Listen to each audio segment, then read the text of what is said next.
Capitol in Washington, D.C., where the president will be delivering his State of the Union address for 2026. That is going to happen 1 hour from now. So for the next hour, we are going to be previewing what the president will probably be talking about. Joining me right now, Brian, I want to give you a hello. So go back to the wide shot so everybody can see who you are. Brian is over to my right, Athena's to my left, and these are my two co-workers, and they are making it happen tonight for us here on Newsroom Live. Welcome, everyone. My name is Linda Schmidt. I'm the host for you for this event for the next hour, and we are coming live to you from the Fox 5 newsroom here on the Upper East Side in New York City. Now, as I just said, the president delivering his State of the Union address in 1 hour. There are multiple issues that he will more than likely be addressing. Number one, the economy. Also talking about the partial government shutdown because of the debate and the battle that is still going on between the Republicans and the Democrats on the funding for the Department of Homeland Security. Also the tariffs. The president extremely upset about what's going on with that. The U.S. Supreme Court just on Friday ruled that his tariffs that he implemented, 2/3 of them that the president implemented last year, are illegal. There are about 36 Democrats who are boycotting. The plan is they will be boycotting the State of the Union tonight. And then, of course, there will be multiple guests invited by members of Congress to sit in the House chamber this evening for the event, including the men's U.S. hockey team that just won the gold medal in Italy. And so they are back and they will be there, as well as the survivors of convicted sex offender Jeffrey Epstein. So tonight I have two wonderful guests joining me. We have Chris Hahn. He is a progressive pundit and the host of the Progressive podcast. Chris, thanks so much for joining us. Thanks for having me. And then we also have Jeanette Hoffman. She is a Republican strategist and she is based in New Jersey. Jeanette, thanks so much. Thanks so much, Linda. It's great to be here with you guys. Terrific. Okay, let's get started here because this is going to be a fun hour. And then watching the State of the Union will also be extremely interesting. Oh, so Chris, I'm going to go ahead and start with you. What are you expecting from the president tonight? Well, look, I mean, a normal president with these numbers would go in there and try to rev up his base and try to appeal across the aisle. This is not a normal president. He is very, very different than what we have seen in the past. I feel like every speech Donald Trump gives is a version of Festivus from the Seinfeld show. There will be an airing of the grievances. I promise you of that. They will be familiar to most Americans. But what he should do tonight is he should show that he has some empathy for the American people who are still suffering in this economy. He's going to go out there and try to tout his numbers, his success. But I got to tell you, a little bit of empathy from him would go a long way, but I don't think he's capable of doing that. Okay, and when you talk about the numbers, you're talking about a president dealing with these numbers, what he should be saying. By these numbers, you're talking about his poll numbers because his poll numbers are down. Yeah, I mean, his poll numbers are horrible. I mean, you know, up to 60% of Americans disapprove of him.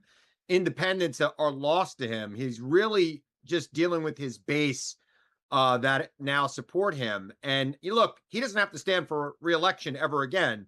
So it may not matter to him at all. He may not care. Mm-hmm. But to the Republicans sitting inside that chamber, that is a big deal that they're going to have to tackle in the next couple of months as they face re-election in the midterms. Okay, Jeanette, so let me go to you now. What are you anticipating? And I want to bounce off of the fact that the president may not care because he's not going to be running for re-election, but many members of the House, they're in very aggressive races, some of them, in the midterms in November.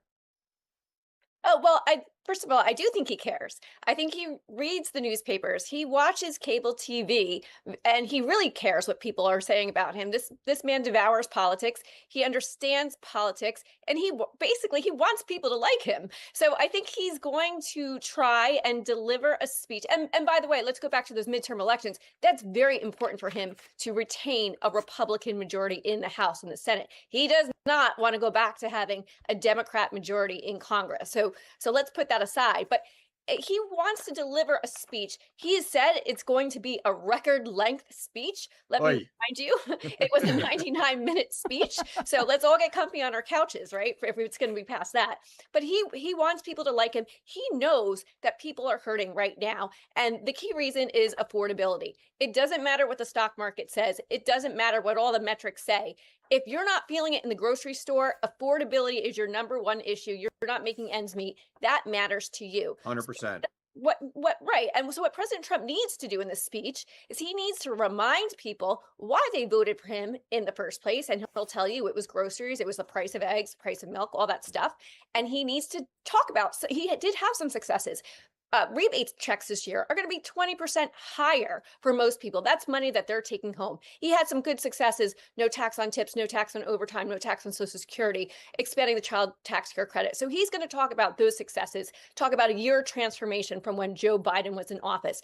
But then he has to lay out a case of what he's going to do to make people trust him again on the economy and affordability, because people aren't there right now. So over the next, 2 hours of this speech, maybe 2 hours, maybe a I little hope it's just 2 hours, Jeanette. There are people saying it could be 3 hours. Oh, come on now. well, 3 hours? I literally just read on PBS that there are Republicans suggesting it could be a 3-hour speech. And look, Jeanette and I have both worked in politics. We Mhm. always say this to our candidates, whether they're Republican or Democrat: leave them wanting more, not less. exactly. Nobody Exactly. likes a long speech. But Nobody. do you remember that RNC convention acceptance speech that he gave, Chris? I mean, It- that was one for the ages as I well. mean, if he would have ended it midway through, would have been a great speech, actually. But he instead he went on for another hour. So Well, the And other this is a thing president too, that goes off script too. It's not necessarily a speech that his advisors wrote for him. okay, so that's the other thing too that we have to watch with him every single time he speaks, actually. If a script is right there in front of him and he's looking at a prompter, 9 times out of 10, he does go off script. And that's Yeah. usually where he ends up doing some damage to himself. Do you anticipate that happening tonight? Oh yeah. I mean, the man has never stuck to a script in his life, and sometimes those impromptu moments are really fun, and that's why people like Trump, right? And sometimes he says things that get him into trouble. So Right. which way is it going to go? Maybe a little bit of each. We're going to have to wait and see. Here's the problem for him, right? I'm sure his speech writers crafted a speech that shows that he has some empathy and he's in touch with the American people. When he goes off script, that's where he may lose that, right? I think he's Mm. becoming, increasingly isolated. Not a lot of people around him who tell him he's wrong or tell him things he doesn't want to hear. So if he goes off script and starts criticizing the script, which he's done, right? We've all seen him do it. I think he's going to get himself into more trouble, and that 40% approval can become 35% approval by next week. And don't you think anybody around him is warning him about that? No, I don't. I think, look, I worked for a U.S. senator. I worked in politics my whole life. The hardest thing to do is tell truth to power. Some people are Wow. very good at it. And I think in his first term, he had a bunch of people around him who were good at it. I don't Well, think and he then they has. were fired, Chris. Yeah. I don't think he has anyone around him that's capable of reeling him in. In fact, there was a strategy session about the midterms last week in the White House. It was widely reported. And they said, look, we're not going to try to control Trump's messaging, but here's what everybody else's messaging needs to be. Trump is not going to say that there are issues in the economy for the working man and women in this country. He's going to say everything's great and that he fixed everything. But Right. here's where we have to be. That's a big problem because Republicans can't run too far ahead of Trump. They can't run too far either. So if Trump is doing very well in a particular congressional district, that congressman's probably going to get reelected. But if Trump is underwater in a district, I don't think you could do more than 3 or 4 points better than Trump right now because this country is so siloed. People are rooting for their team. And really, if you're on the Trump team, you're on the Trump team. If you're opposed to Trump, you're probably more motivated to vote this year. Yeah, you know what? I want to talk to you guys too about the tariffs because that was a huge blow to his economic agenda on Friday last week. The U.S. Supreme Court 6-3 by the way, has a conservative lead in the U.S. Supreme Court. They ruled against his tariffs. They said 2/3 of his tariffs that he implemented last year were illegal. Now, two of those who issued that decision, of course, Justice Amy Coney Barrett and Neil Gorsuch. Now, they are two of the justices that he nominated to the U.S. Supreme Court in his first term. And so he came out and he not only was he disappointed, but he was verbally attacking them in a personal way. And I'm going to go ahead, I'm going to do some quoting here. He said, "I'm ashamed of certain members of the court, absolutely ashamed of not having the courage to do what's right for our country." And then he goes on to say, "I think it's an embarrassment to their families. You want to know the truth? The two of them," Trump said, and he was referring to Gorsuch and Barrett. So how do you think that's going to play out tonight? Because he probably is going to be talking about the tariffs, but all the members of the U.S. Supreme Court, all the justices will be sitting front row looking right at him. I mean, look, that was a petulant, childish response that he gave to that decision. I think it'll be a moment at the beginning, and he has the option to walk past them or walk in another direction. I encourage him to walk in another direction and not make a comment towards them, because that would be bad, because there are other cases going before them and they do have a vote, right? So Very I would say cases, yes. yeah.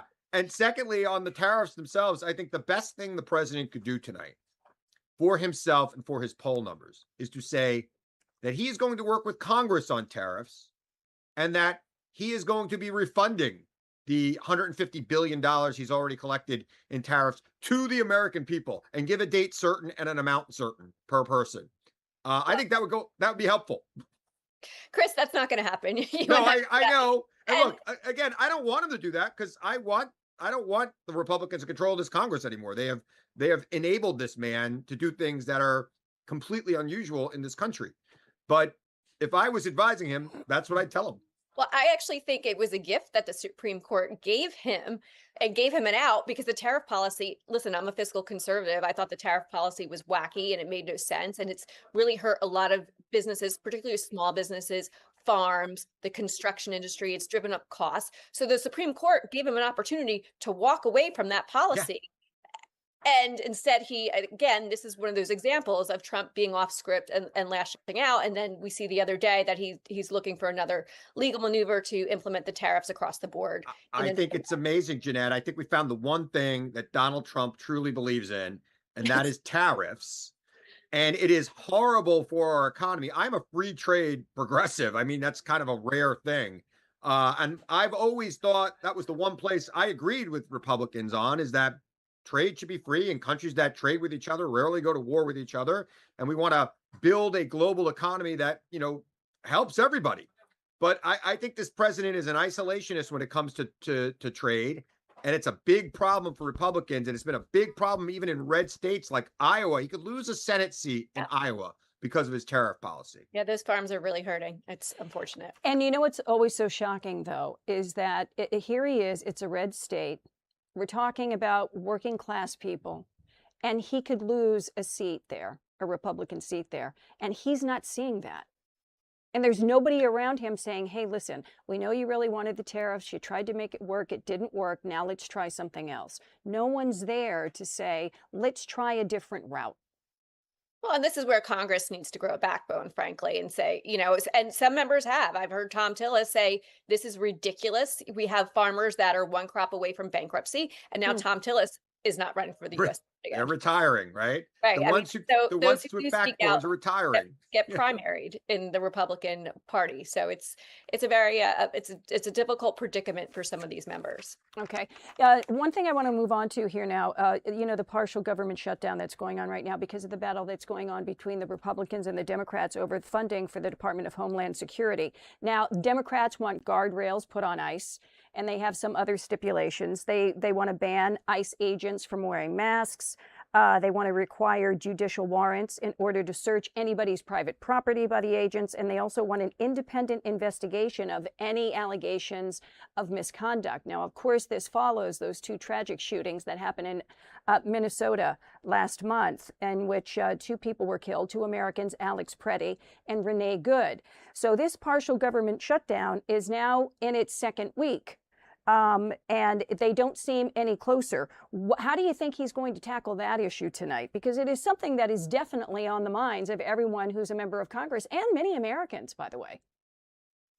Yeah, I mean, like the economy, this is one of those issues that President Trump was elected on. Border security. Border security was a complete disaster under the Biden administration. It was just complete unchecked, people coming across that, no one knew who certain people were. And the president was right to control the borders. However, it's gone completely in the opposite direction with the deportation, with the ICE tactics. Kristi Noem, in my opinion, the Trump administration, the best thing they could do is fire her. Tom Homan has done a much better job in calming the waters in Minneapolis. Things are better right now. I think the Democrats are right to ask for certain things. I think obviously due process is a must.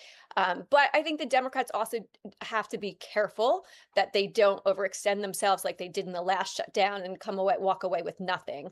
I think if the president is smart, and if you look what happened after the death of Alex Preddy, some really vile statements were made by Kristi Noem and Stephen Miller, and the president did distance himself very much from those.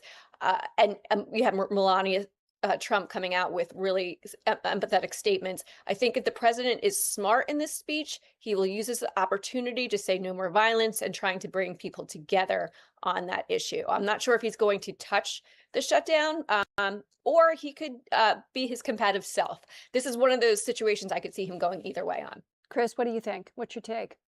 I think that what the Democrats are asking for is reasonable. I agree. They should not overreach. If I was the president, I would agree to some of that, and I would claim victory on the border. It is what got him elected, right? I mean, there's no doubt in my mind.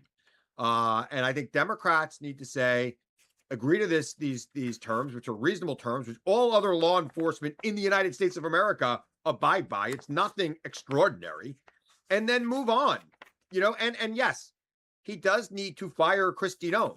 So much of the problems that have been happening in this country is because of the incompetent people that he has running these agencies. And the reason why he has incompetent people running these agencies is he doesn't want anybody there that's going to tell him he's wrong, Right. and that we need to go in a different direction. He wants sheep in cabinet posts. And Kristi Noem is really the prime example of that, but Pam Bondi's right up there.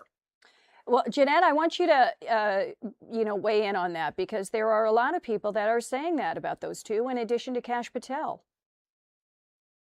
Yeah, I mean, listen, if we looked at the first Trump administration, the turnover was so rapid. And to Chris's point, there were a lot of qualified people around the president in cabinet level positions and senior level positions that frankly told him no and then were fired.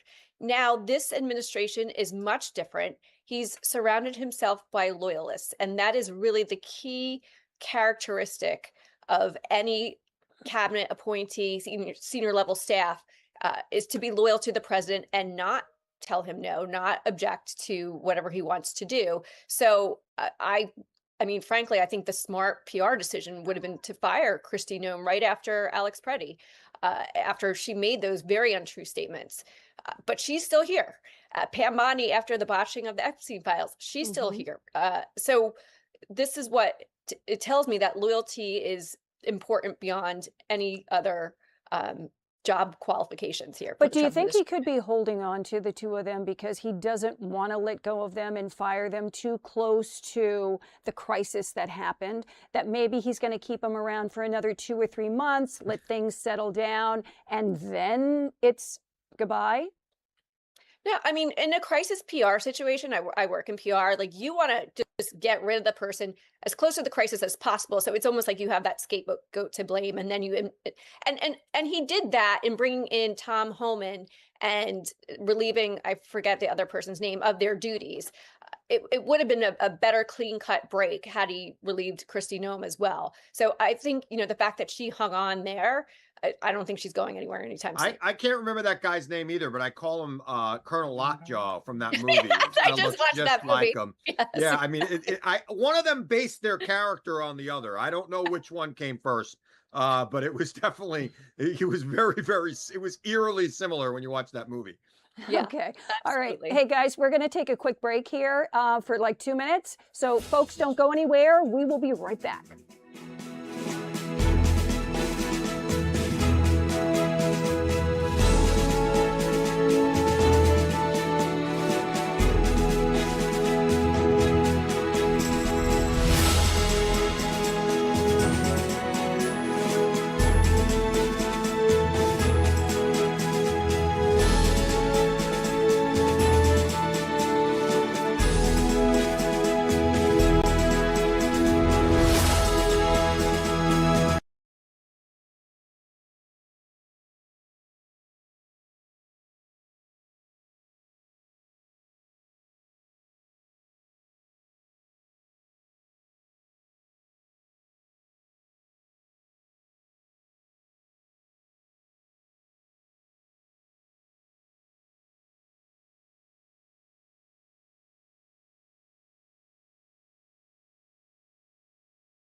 When we come back, I'm going to ask you, what do you think? We've already talked about the economy. We've talked about, the tariffs. What other issues do you think that he is going to be touching on tonight? I got the mic up. All right, we got 10 seconds. Energy. Okay. I would say energy is one of them. Okay. Iran. Okay, Yeah. great.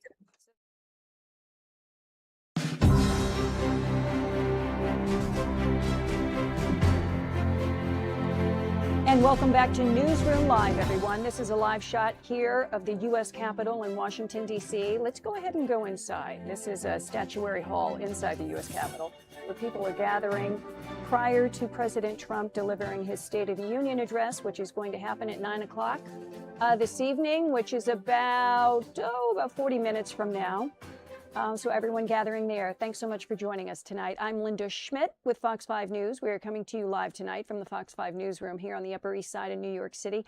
And I have two guests joining me tonight so we can break down exactly what the president is going to be talking about, or probably is going to be talking about. First, Chris Hahn, a progressive pundit and the host of the Aggressive Progressive podcast, and Jeanette Hoffman, who is a Republican strategist based in New Jersey. Once again, thank you both so much for joining us tonight.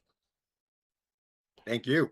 So we've talked about some of the things that we think the president is going to be touching on. Number one, the tariffs. So we've got that covered already. The economy. And he's going to obviously talk about how great the economy is, although a lot of Americans do not think it's great and they are still struggling and prices are still high for many, many things, including food. What are some of the issues that you think he's going to touch on tonight there, Jeanette?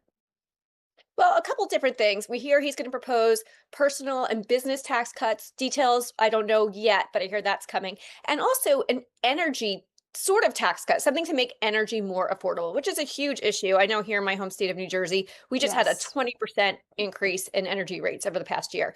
But AI data centers specifically, now these are these huge, massive data centers that are like warehouses, and they consume just a ton of energy. President Trump tonight is going to announce that he struck a deal with these data centers that they will pay more for electricity, because right now they're consuming so much more than the average business, the average family.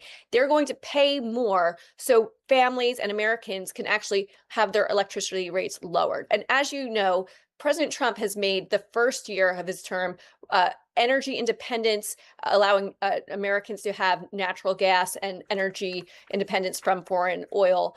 That's been a key marquee effort of his. So this goes hand in hand with that. And I think that will be a welcome topic for energy affordability here in America. Chris, what are some of the other things you think he's going to be touching on tonight? Well, I mean, I don't know if he's going to go into details about Iran, but I think he should. I mean, he has been saber rattling, talking about invading Iran again. Look, a couple of months ago, he said he totally annihilated their nuclear weapons program. Now we're being told they're a week away from having a nuclear weapon. How are those two things the same? Right. So I think the president of the United States owes the American people an explanation before he sends our brave men and women in uniform into combat over Iran, which I don't think most Americans would like. So I hope he brings that up tonight and gives us some explanation about what he's up to there. But do And you to your really point, think, Chris, I'm sorry, go ahead, Jeanette. No, I think Marco Rubio, Secretary Rubio, was briefing Congress right before the speech tonight. So I think that's a really good point. Okay. Do you think there really is I mean, just realistically, that we would ever go into Iran? I don't think we put boots on the ground in Iran, but he's already shown that he's willing to bomb them, right? And frankly, that's something that Congress should be deciding on. We've got too many times, and again, and he's not the only president that has gone this way and avoided Congress and started a minor conflict. I don't like it at all. I don't like it when Democrats do it. I don't like it when Republicans do it.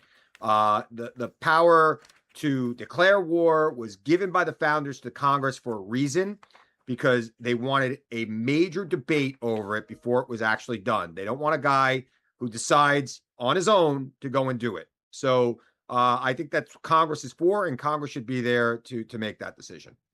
And also tonight, I'm sure you guys have seen this, at least 36 Democrats are boycotting the State of the Union address tonight, including AOC. She is not going to be there. And Senate, House Minority Leader Hakeem Jeffries, who is from New York, here where we are, he says that he will be attending, but he will be silent, and it will be a message of silent defiance. What do you think about the fact that more than 36 Democrats are boycotting? I'm really not disappointed. I mean, I'd rather have them not be there than like hold up those weird paddles that they did last year, or not stand up and applaud a little cancer who lost their daughter to a violent illegal migrant. They've done this before. They did this in 2018. Does anybody remember? I mean, Democrats did this during the Nixon administration. I think if I were a Democrat trying to send a message, I would do like Chuck Schumer is doing, bring Epstein victim like Danny Bensky, who's a tremendous, really brave survivor and has spoken out time and time again of what she has been through. Or I think there's a Democratic member of Congress who's bringing somebody from a soybean farm who's been hurt by tariffs. I mean, I just think that sends a stronger message than not showing up in the people's house, which you were elected to represent in government. I just think that's kind of cowardly. Yeah, look, I tend to agree. I think you should show up, but I'd rather them not show up than have a weird protest inside the chamber. But again, these are extraordinary times, and this is not a normal president. So people are going to protest the way they're going to protest, and I'm all for that. I also like on the not standing thing. Look, Republicans do it when there's a Democratic president. Democrats do it when there's a Republican president. You could stand for people who've done good things, whether the Republican president brings them there or not, right? Look, all this hubbub about the U.S. men's hockey team. You could applaud the U.S. men's hockey team winning a gold medal. It's fine. And I don't think that the Democrats should be spending any time debating that at all, because there are so many bigger issues that most Americans actually care about that they can be focusing on, like the economy, like tariffs, like Iran, like healthcare. I assume the president's going to talk about healthcare tonight. He's been talking about it for 11 years. We've always been 2 weeks away from his healthcare plan. Still waiting. Been a long 2 weeks. Well, he did lower prescription drug costs. He's going to talk about that and his friend that was on Ozempic and it didn't work for him. You remember that, Chris, story? Yes. So he lower that one again. costs if you don't have insurance. Right. But they're still expensive. And I think that, look, the American healthcare has been the biggest driver of inflation in this country the last 6 months. And the president is fully responsible for it. And the Republicans in the House, I mean, the Republicans in Congress are fully responsible for it. And they need to do something about it. But do you think that either party is going to pay the price in the midterm elections? Because look, the bottom line is this. I hear people Yes. complain all the time, pretty much Yeah. every week, and especially as the population is getting older, about the fact that they don't have great health care, and the cost of prescriptions are so expensive. So If I who's was in a going to pay the district- price for that? I think Republicans who are in districts that Trump won by less than 10 points should be very scared right now. They should be petrified, and they should be figuring out how they are going to, appeal to the voters in that district who are angry at them. I mean, we're seeing across the country in these special elections, Democrats not only overperforming, Kamala Harris's numbers, but they're significantly overperforming polling data going into it because the pollsters have not caught up to the mood of the country. I mean, Trump, the Republicans in Texas, a perfect example. Republicans in Texas have spent the last 20 years building up support among Latino voters in Texas. And they've done an admirable job. And they've actually beaten Democrats there. And Trump got over 60% of Latinos in 2024 in Texas. That support is gone. You look at polls in Texas right now, Republicans are, the president's polling at 22% among Latinos. And if the Republican candidates statewide only get 22% of Latinos in Texas, they are losing Texas. And that is all on Trump, all on his policies. So there are people in this country who are angry at the Republicans president. aren't losing a statewide election in Texas. Well, They're not. Jeanette, I gave you two ifs. If they get 22% of Latinos, mathematically, they will lose. And the polling data today, Republican pollsters in Texas, the Trump's approval among Latinos in Texas is 22%. That is amazing, given all the work and effort. And I'm telling you, it was good work. And the Democratic Party ignored that demographic in Texas. And the Republican Party in Texas saw the change in demographics and said, we've got to do something about it. And they've done an admirable job organizing in the Latino community. And all that work is gone right now. And Chris, like I do, polls are a snapshot in time. And that's why President Trump would be smart to revise his immigration policies. 100%.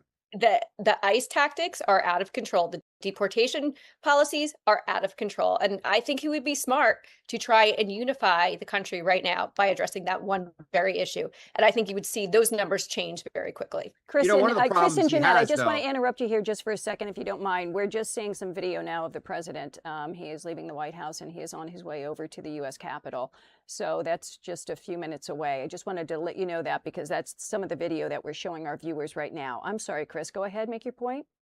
Well, one of the problems he has is that, ICE in these surges, and not even in surges, just in their regular work that they've been doing since he's been president, have been stopping a lot of Latinos who happen to be Americans. And everybody's got a story. And it's really hard to overcome that. And I don't know that he's going to be able to do that in the next 6 months. Jeanette? Yeah, no, like I said, I mean, due process is important. Due process is important, and they need to revise what they've been doing and re-examine that. Border security is important. He won on border security, but what is happening right now is going too far.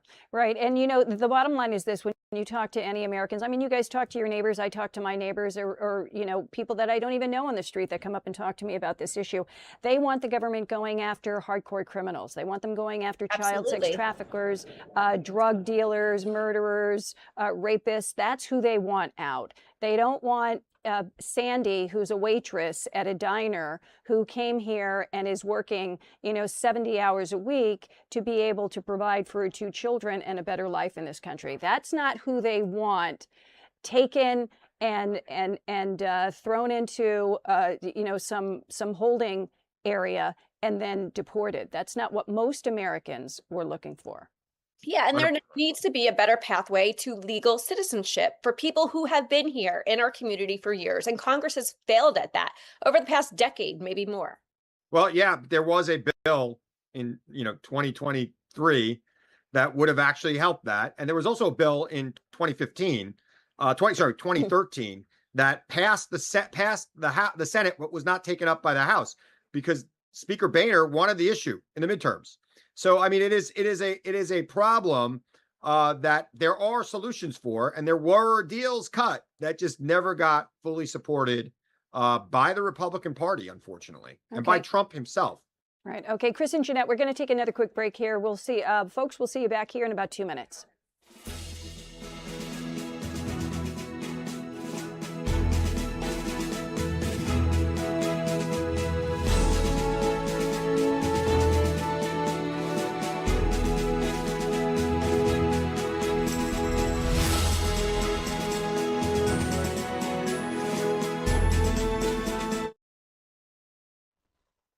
Yeah. Hi. Hey, listen, when we come back, I want to talk to you about the Epstein files and if that's an issue that you think he will. I can't imagine that he would touch on that Gonna tonight. get booed.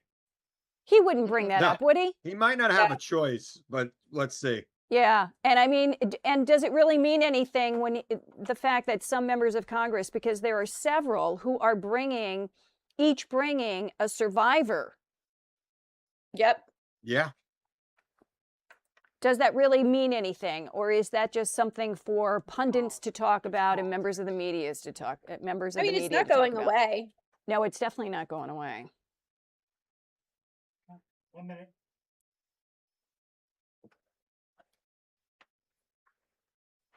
And you have Thomas Massey sitting with the Democrats today over the Epstein files. I'm sorry, what's that?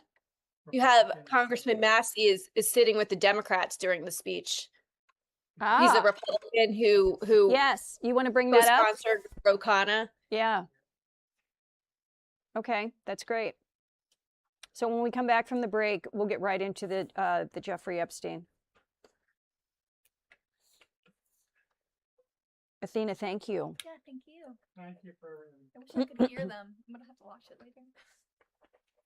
Yeah, this is fun.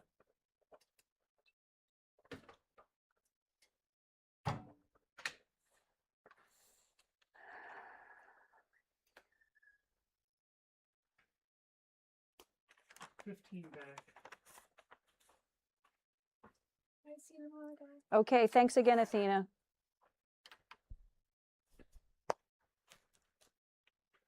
All right, come up. 3.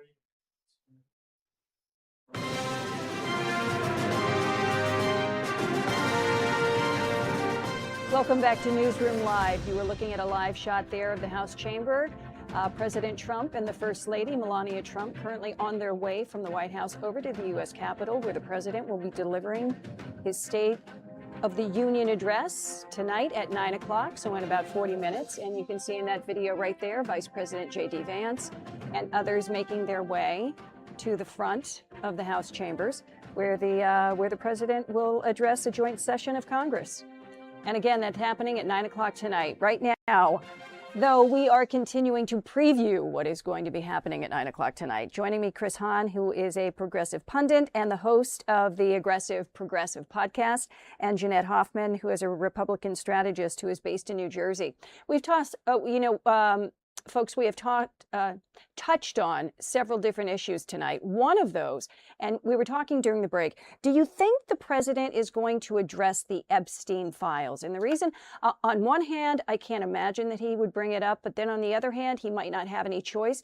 There are going to be several women who have been invited by members of Congress to be a guest tonight, and they are survivors of Jeffrey Epstein, a convicted sex offender and a pedophile who was trafficking children, teenagers, and young women. Do you think this issue would be addressed on a night like tonight? I don't. I don't think he would bring it up sui generis on his own. But again, there are going to be dozens of Epstein survivors in that audience tonight, and the House chamber, I mean, it looks big on television, but it is not big. It's a small room, and he might not have a choice. They might call out. Who knows what happens there? But he might have no choice, and he's always willing to go off script, and that might be a moment where he does. But I doubt he has anything in his prepared remarks that is of any comfort to any Epstein survivor. Right. And Jeanette, this is one of those issues. There are some people maybe surrounding that the president has surrounded himself with who keep thinking that maybe this is going to go away. But the general thinking is this is not going away. This is picking up steam every day. Yeah, it's not going away because every day we read another horrific story of someone who is included in the files, or something terrible happens. Just last week, Prince Andrew was stripped of his royal crown and his title, but yet the FBI hasn't indicted anybody here in America. And a lot of people are really just outraged about that, especially these women, these brave survivors who've had their lives just upended for decades trying to fight for justice. And, why this is such a big deal for this administration is because they promised they would release the Epstein files in full. And it didn't happen like that. The Congress had to fight the Trump administration to have them released. And frankly, a Republican Congressman, Thomas Massey, he will be sitting with the Democrats tonight because of the whole reason of the Epstein files and how it was handled by the Trump administration. Marjorie Taylor Greene, as we know, she was basically thrown out of her seat for defying President Trump on the Epstein files. And she continues to be a vocal critic of the president on this issue. So while is it a top 3 issue for the American people? No, but it's a very big issue with some of President Trump's base. So this is why it's not going away. And, Chris, when you talk about, the House chamber, it is small. I've been inside it as well. And like everything on television, it looks, 5 times larger than what it actually is. But it is a small space. So he could very easily look out into that crowd. And when he sees these young women, he can pretty much figure out, oh, those are some of the survivors of Jeffrey Epstein, because he knows that they are coming. But does this really mean anything to a president when members of Congress are bringing guests into the House chamber for the State of the Union to send a direct message to him?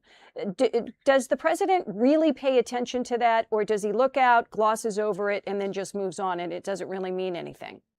If he saw any of the coverage today, he cares about it, right? I'm sure the post-game coverage of the State of the Union will feature Epstein survivors. So he will not be able, whether he likes it or not, it's going to be on the minds of Americans tonight. Now, he might, hide in some bubble where people only praise him tonight. But I have been personally criticized by this president. He is a ferocious consumer of cable news.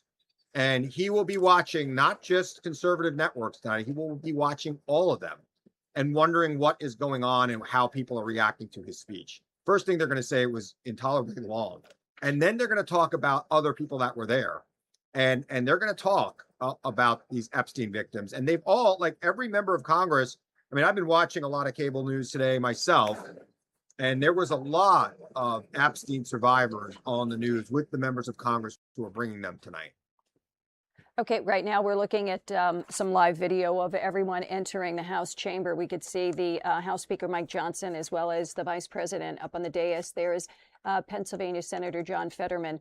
And I saw an interview with John Fetterman, I think it was yesterday, where he was talking about as far as the Democrats who are boycotting the State of the Union tonight. He said, look, if you want to boycott, go ahead and boycott. But I think at the end of the day, you really should be there to hear what the president has to say. We're supposed to show a united front to the American public and to the rest of the world. And with everything that we're dealing with right now, we shouldn't be as divided as we are. And the last thing that he said he wanted to see was any type of fireworks going on in the House chamber, like it happened a year ago, where people were screaming and yelling and heckling and had to be removed. And one of the congressmen from Texas had picked up his cane and pointed it in the direction of the president, and he was eventually removed during the State of the Union. So it appears as though those who are boycotting, excuse me, it just seems like that's their message to the president. So they are not going to have any type of dramatics going on inside the House chamber tonight. I'd rather have that. I think if you're going to go and you're a member of Congress, sit there and listen to the speech. That's what you should be doing. Clap when you want to, don't clap when you don't want to. And that's it. That's as far as it goes. I didn't like it when somebody yelled out, "You lied" at Obama. I didn't like it when Marjorie Taylor Greene and Lauren Boebert shouted at Biden. I didn't like it when Al Green raised his cane at President Trump last year. I don't like it. I think that you're a member of Congress. You are not there by yourself. You represent a district. You represent about 900,000 of your fellow Americans, and you owe them that respect. And I get it. Trump is not a normal president. These are not normal times, but this is not where we're going to stop him tonight. There are other ways. There's an election in November. There's legislation that can be passed. You're not going to stop him by shouting him out tonight. Jeanette, you want to add something to that? Yeah, no, I mean, I agree with everything Chris said. I think the political theater doesn't get anybody anywhere. And, you know, when you're elected as a member of Congress, you're not elected just to serve your party. You're elected to serve everybody, Republican, Democrats, independents, unaffiliated voters. You're not there for partisan politics. You're there to represent the people. And some of the stunts that I've seen over the past years are really unfit for a member of Congress. And I give credit to the ones who are attending, even though they probably don't want to, and can maintain a level of decorum worthy of a member of Congress. Now, look, just for the record, if I was a member of Congress and I heard this was going to be a 3-hour speech, I would not be boycotting, but I might be suspiciously absent from the room. Okay. Well, hopefully it's not going to be 3 hours because he'll end up losing the American public. It is a Tuesday night. People work tomorrow. No one's going to be, it's not like you're watching the Super Bowl. No. There's no halftime show either, I don't think, Linda. Bad Bunny's not going to be there. No. And that's a whole other topic for this president. But the men's hockey team will be there, so that'll be fun. That'll be entertaining. Yes, yes. And it is wonderful that they were invited to attend tonight. Yeah. I mean, you know, when you think about it, both the men's hockey team won the gold as well as the women's. And that's just phenomenal for this country and for young people, young girls, young boys. And they're looking up to these athletes and they aspire to this type of greatness and unity. And it really is. It's a wonderful thing. It was one of the most patriotic things I've witnessed in a really long time to see Jack Hughes with no teeth and the American flag draped over her shoulders. It was amazing. I thought it was great. I'm a huge hockey fan. I'm a major New York Islander fan. You know, look, I am old enough. I know Jeanette's, you know, you're both too young to remember the 1980 Olympics. Oh, please. I remember it. I was 8 years old, and it was one of the great moments of my youth. So, you know, that was another great moment. I think a lot of people woke up early and watched that game. I know I did. And, you know, God bless them and God bless our Olympians. Yeah, absolutely. You know, there's a lawyer that we talk to quite often here, a criminal defense attorney in New York City, Attorney Frankel, Peter Frankel. His daughter is on the U.S. women's team. Oh, wow. Hey, yeah. That's amazing. Wow. How about that? Him. Yeah, we ended up, Tina Servasio, one of our sports reporters and anchors here, she did a whole story on them. It was just phenomenal. So it was really fun for a lot of us to watch. So cool. Now, as far as the Democratic response now to the State of the Union tonight, it's going to be Virginia Governor Abigail Spanberger. Now, she's a moderate Democrat, and she won her race by the largest margin for a Democrat in Virginia in 60 years. She's a former congresswoman and a former CIA officer. She's the one who's going to be giving the Democratic response. What do you think about the fact that they picked her? Because it seems like there's a direct message there. Well, I think she's a great representative to have give the response, but the response, you know, I always say it's like a kiss of death. Like she had a good run, right? I mean, you know, had a great career. I guess she'll be an ambassador or something at some point. I love her. I think she was a great candidate. You can only serve 1 4-year term as governor of Virginia. So this is her moment. And I've never really seen one of these, you know, post-presidential presidential responses do anybody any favors. I mean, look at Marco Rubio's response. You become a meme. Yeah, I mean, it's never good. So, Bobby Jindal, like all of them are just. You know, it is. You're competing against the grandeur of the State of the Union. There's traditions that, you know, you're watching them come in right now. There's a whole process. The senators walk over from the Senate, and then there's an escort with Democrats and Republicans walking the president in, and there's the caller that yells out, Mr. Speaker, blah, blah, blah. You're in the chamber. You know, that's a big deal. And now you're sitting alone in a studio, kind of like Jeanette and I are doing right now, Right. talking to a blank camera, and you're just not going to get the same reaction. And plus, people are tired from the speech. Are you saying we're not presidential, Chris? No, I don't think anybody's voting for us. Maybe you've got good hair, but it's, me, it's not going to happen.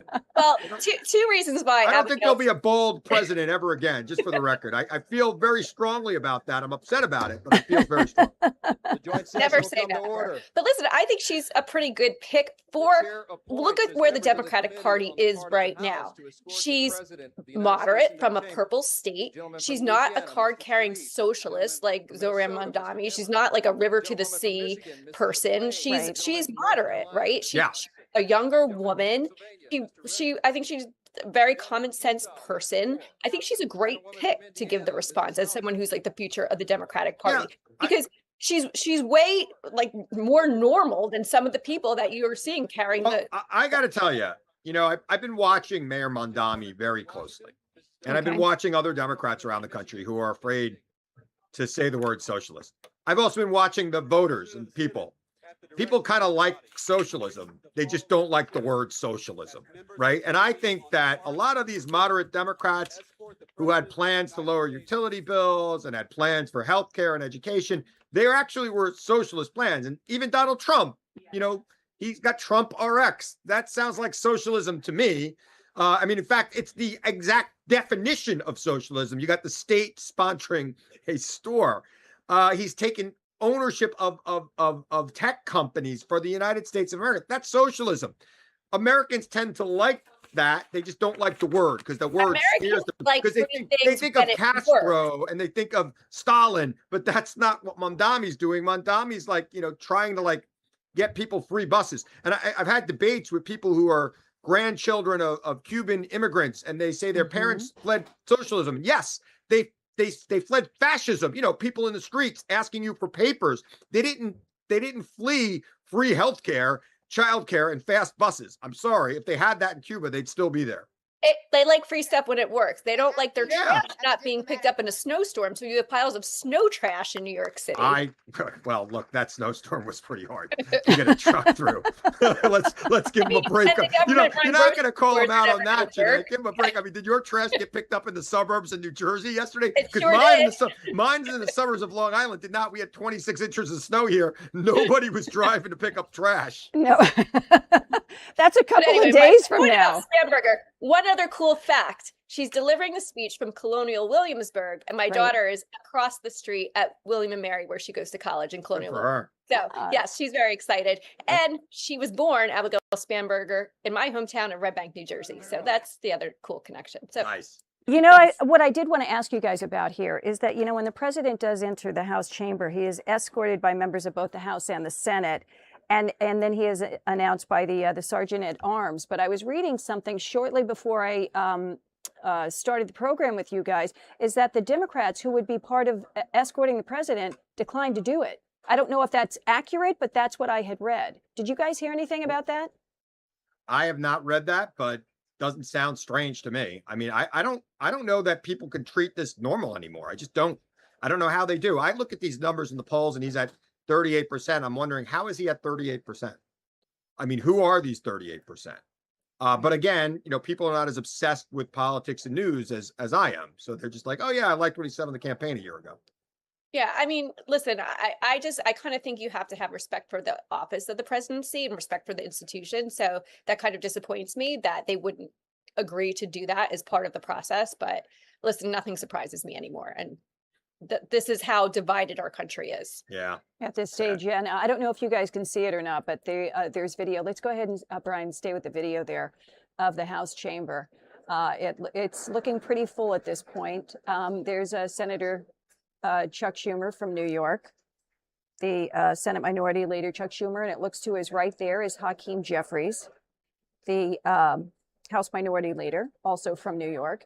And the one who did say that he was going to be there tonight, but that he would have a silent defiance. Mr. Speaker, the Chief Justice and Associate Justices of the Supreme Court. And now the U.S. Supreme Court, the justices are coming in now. As Gorsuch and Comey Barrett there. Yeah. And the other thing, too, when they come in, they are sitting front and center, front row. Yeah. So the president will have a direct eye to eye look at them when he first goes up to the dais, to the podium. Yep. And they're with him 90% of the time. So I don't know why he would be mad at them for one thing that he was clearly in violation of the Constitution on. Mm-hmm. Clearly. Right. But he was very emotional about that, though. I mean, he was very hot He's about emotional it. about he's emotional about everything. He does not have the ability to act presidential anymore, and he has nobody around him who's going to tell him that he's wrong. Nobody. Right. Okay. It's a little quiet here right now, but we're waiting for the president to arrive. He should be walking in about 4 minutes or so. Do you think that he will be talking to the justices? You had said at the top, your advice to him would be, don't even bother to walk by the justices and shake their hands. Just come in from another entryway so that you don't have to go through that process. I mean, if he could act normal, well, look, I met him. And when you meet him in person, he's very charming and nice and, everything you would expect from a politician. Right. I've interviewed him a couple of times. But if he's able to walk in and be charming and nice to them, then go ahead and do it. People will look at that positively. If he's unable to do that, walk the other way. If he's unable to do that, how do you think that would actually impact him in the public's view? Not members of Congress, but in the public, the American public watching that. What do you think they will be thinking? I'm not sure people will really see it that much. And I think he's going to be prepared for this moment. It's not like he's going to be shocked to see them sitting there. Right. Oh, no. He loves an audience. He loves a crowd. He loves performing. He's going to be drama. in a good mood. He's going to be in a good mood for this. Yeah, he likes sparring with his enemies. So he's going to be a little combative, but in his way, rhetorically, in his speech, he's not going to come in and be shocked. And when you get him off script is when he's surprised. He's not going to be surprised seeing the Supreme Court justices that are always there during the speech. I agree. We're looking at Justice Brett Kavanaugh right now. Do you think that the president's State of the Union could be a make or break for Republicans in the midterm elections? No, nothing in February is make or break. Okay. Nothing in February. It's too far away.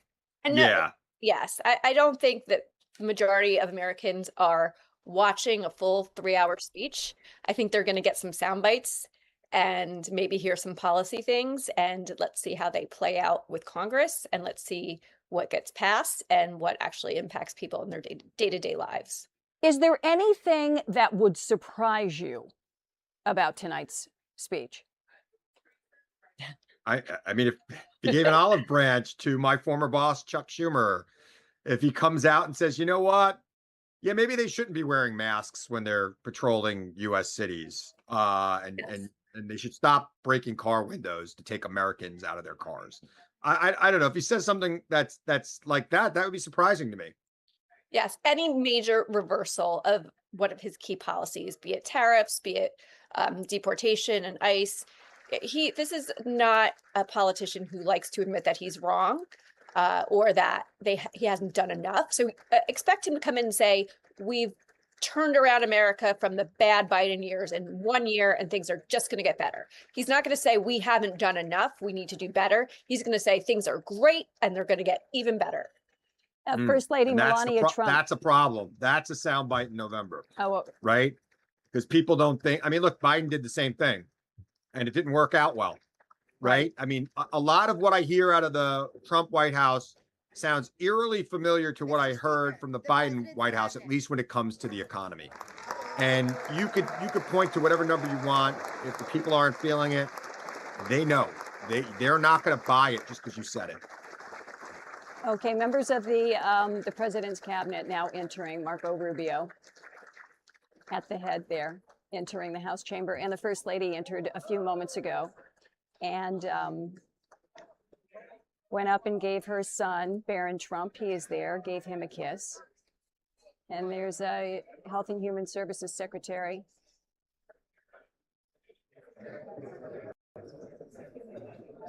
and the line coming through, shaking hands. What do you think? Oh, we've only got about another, say, maybe 5-10 seconds with you both. What's going through their minds as they're coming through real quickly and they're shaking people's hands? Because everybody wants their face on camera. I think that's it. Where's the camera? Yeah. And I just think it's the excitement of the day. I mean, it's really, it's a beautiful day, State of the Union. It's a historic time. And I think it's just a lot of excitement. It's like the Super Bowl for politics. That's what it is. All right. Christopher Hahn, Jeanette Hoffman, thank you both so much for joining me tonight. I really do appreciate it. And to our viewers, do not go anywhere because the State of the Union will be starting momentarily.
Nice to see you, sir.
Mr. Speaker, the President of the United States.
Try a selfie.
Members of Congress, I have the high privilege and distinct honor of presenting to you the President of the United States.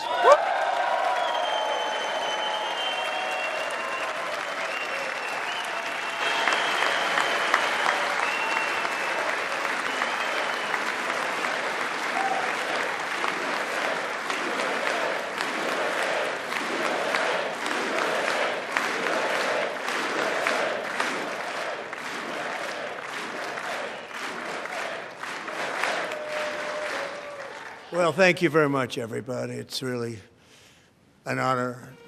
Speaker Johnson, Vice President Vance, First Lady of the United States.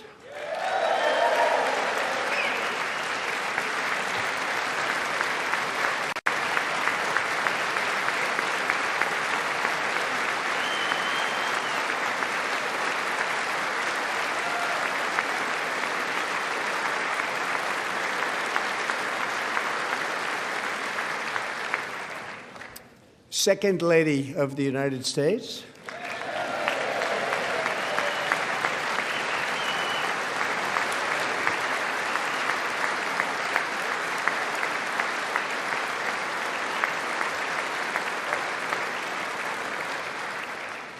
Members of Congress and my fellow Americans, our nation is back, bigger, better, richer, and stronger than ever before.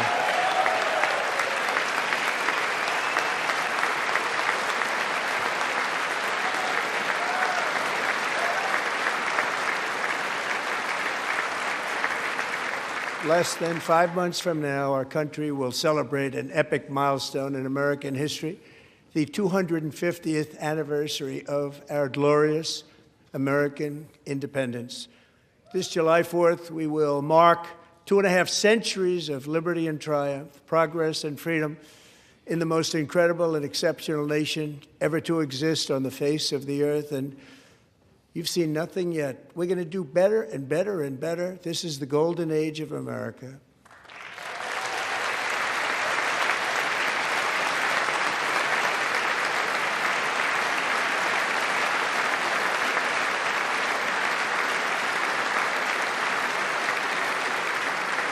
When I last spoke in this chamber 12 months ago, I had just inherited a nation in crisis with a stagnant economy, inflation at record levels, a wide open border, horrendous recruitment for military and police, rampant crime at home, and wars and chaos all over the world. But tonight, after just 1 year, I can say with dignity and pride that we have achieved a transformation like no one has ever seen before, and a turnaround for the ages. It is indeed a turnaround for the ages.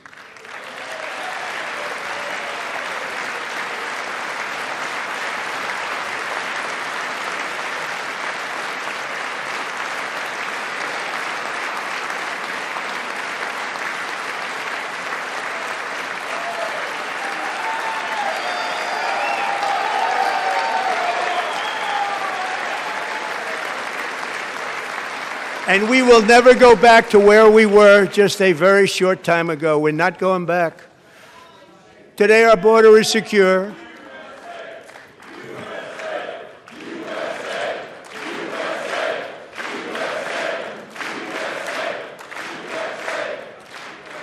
Thank you. Today, our border is secure. Our spirit is restored. Inflation is plummeting. Incomes are rising fast. The roaring economy is roaring like never before, and our enemies are scared, our military and police are stacked, and America is respected again, perhaps like never before.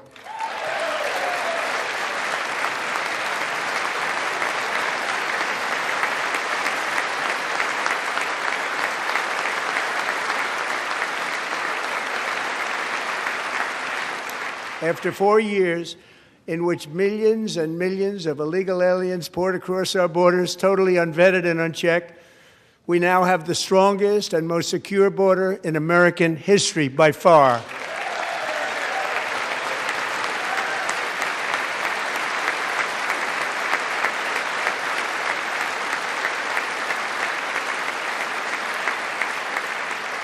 in the past 9 months, 0 illegal aliens have been admitted to the United States.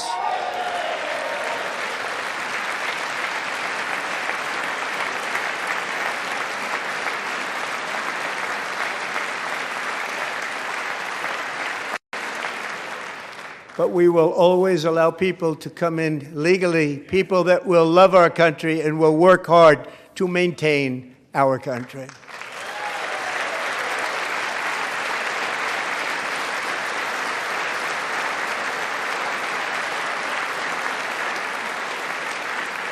The flow of deadly fentanyl across our border is down by a record 56% in 1 year.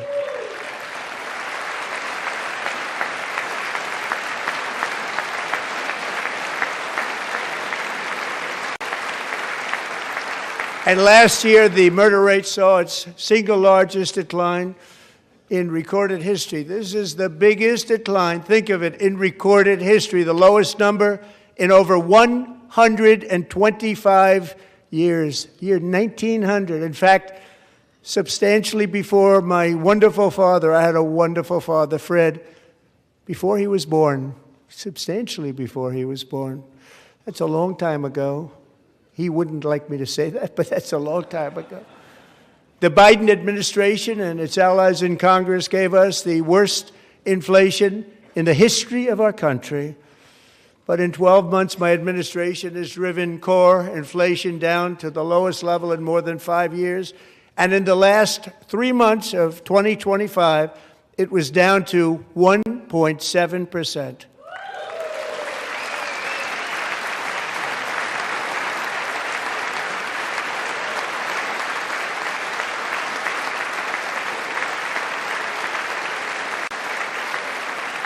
Gasoline, which reached a peak of over $6 a gallon in some states under my predecessor, it was quite honestly a disaster, is now below $2.30 a gallon in most states, and in some places, $1.99 a gallon. And when I visited the great state of Iowa just a few weeks ago, I even saw $1.85 a gallon for gasoline.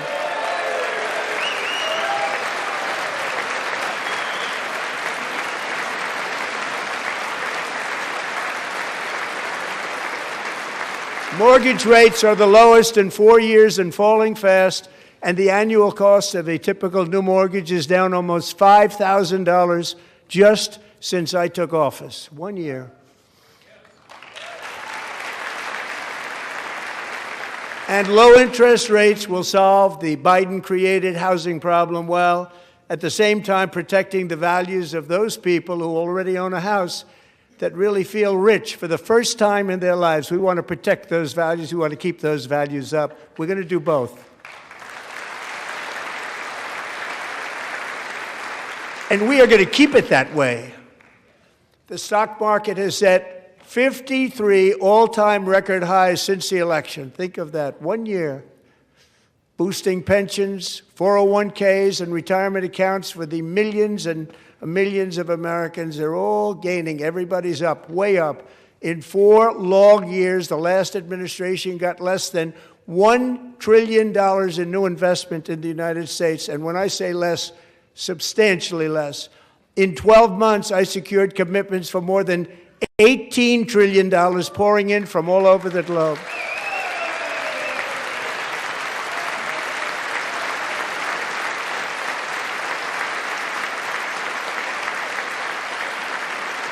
Think of it, much less than $1 trillion for 4 years versus much more than $18 trillion for 1 year. What a difference a president makes. A short time ago, we were a dead country. Now we are the hottest country anywhere in the world, the hottest.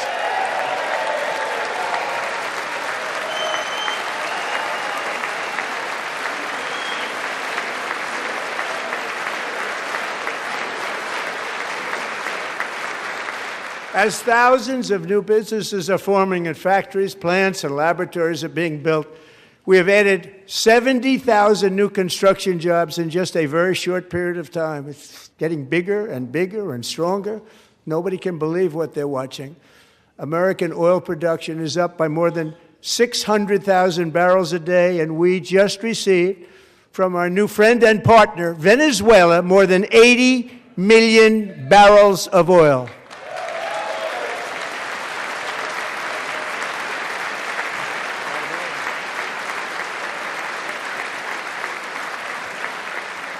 American natural gas production is at an all-time high because I kept my promise to drill, baby, drill.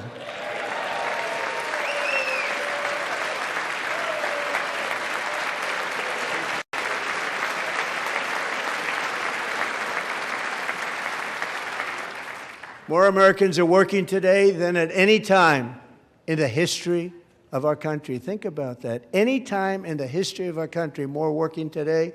And 100% of all jobs created under my administration have been in the private sector.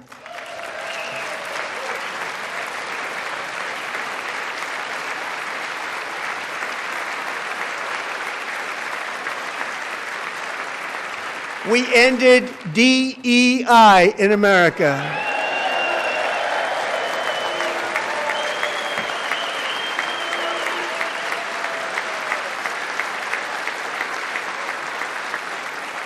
We cut a record number of job-killing regulations, and in 1 year, we have lifted 2.4 million Americans, a record, off of food stamps.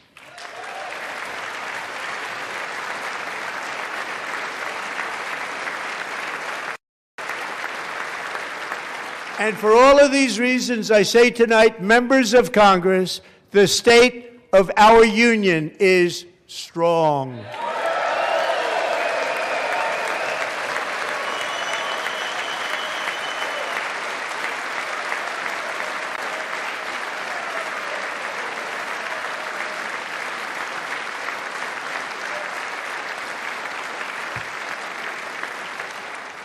Our country is winning again. In fact, we're winning so much that we really don't know what to do about it. People are asking me, please, please, please, Mr. President, we're winning too much. We can't take it anymore. We're not used to winning in our country. Until you came along, we're just always losing, but now we're winning too much. And I say, no, no, no, you're going to win again. You're going to win big. You're going to win bigger than ever. And to prove that point, here with us tonight is a group of winners who just made the entire nation proud. The men's gold medal Olympic hockey team. Come on in.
Go ahead.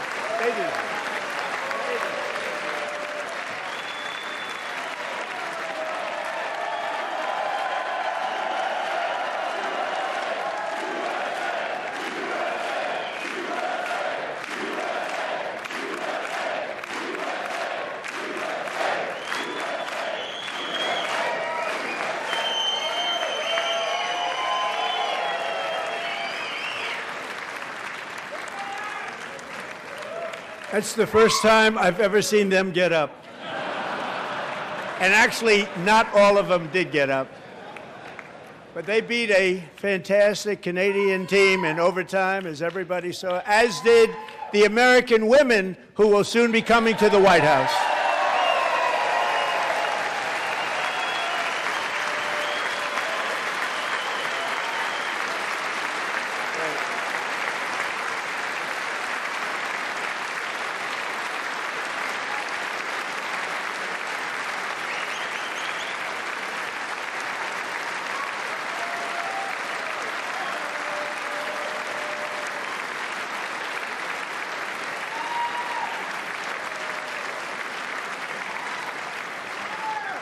They were in the Oval Office before. And I just want to say a second very big congratulations to Team USA. But I have to say that, and I told them this, and we took a vote of the team. I said, anybody votes no, I'm not doing it. So they stood there, and they weren't about to say no, because I've never seen a goaltender play as well as goalie Connor Hellebuck.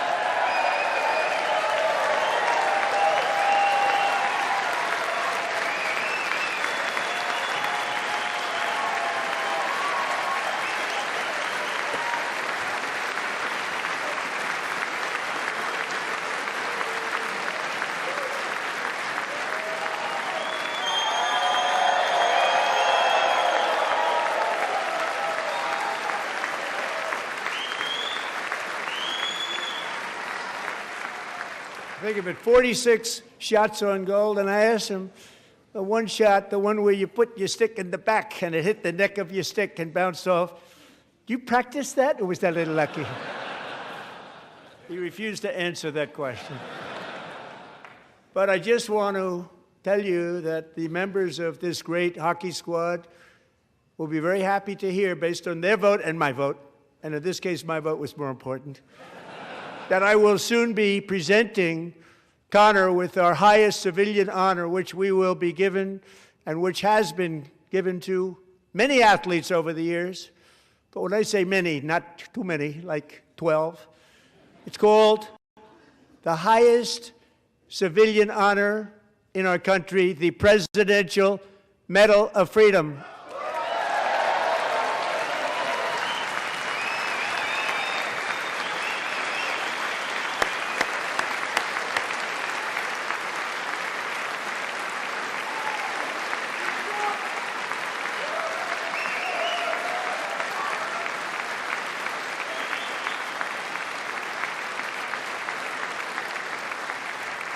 Great athletes have gotten that, very great, the best, and I thought he deserved it. And I did take a vote, every single one of them. I said, I'm not giving it if anybody goes no, and every single one of them rapidly put up their hand. So I want to thank you. What a special job you did. What special champions you are. Thank you very much.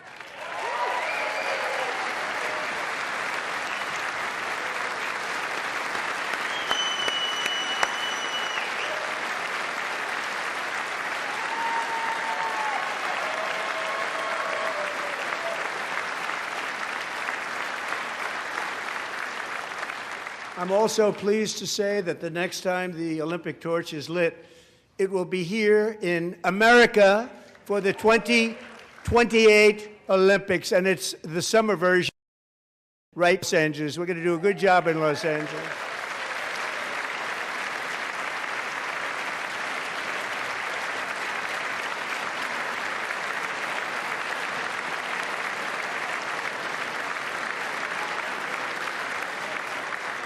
And Los Angeles is going to be safe, just like Washington, D.C. is now one of the safest cities in the country.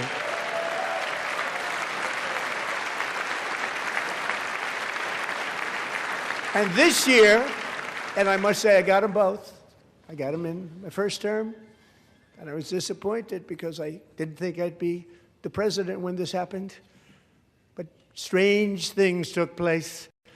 And now I've got them because I got the Olympics and I got the 2026 FIFA World Cup, and I wanted to claim the 250th, but I didn't get away with that one. I couldn't claim that one for myself. But we're getting the World Cup, so we have the World Cup and the Olympics coming, and that is exciting news.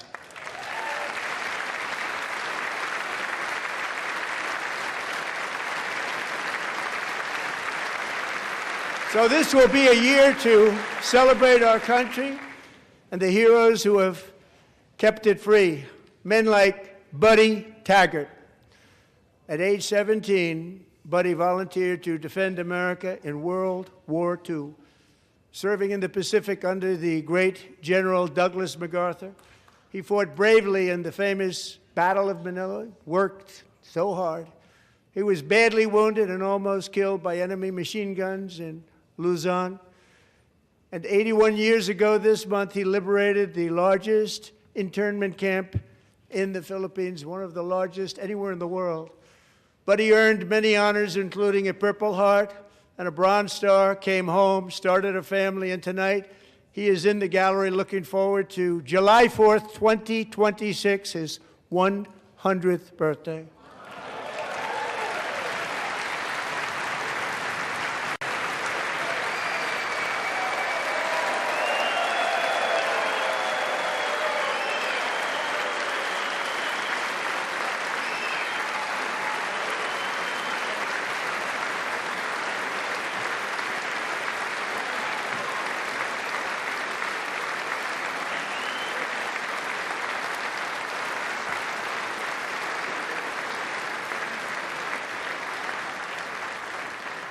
So, buddy, you're a brave man, and we salute you.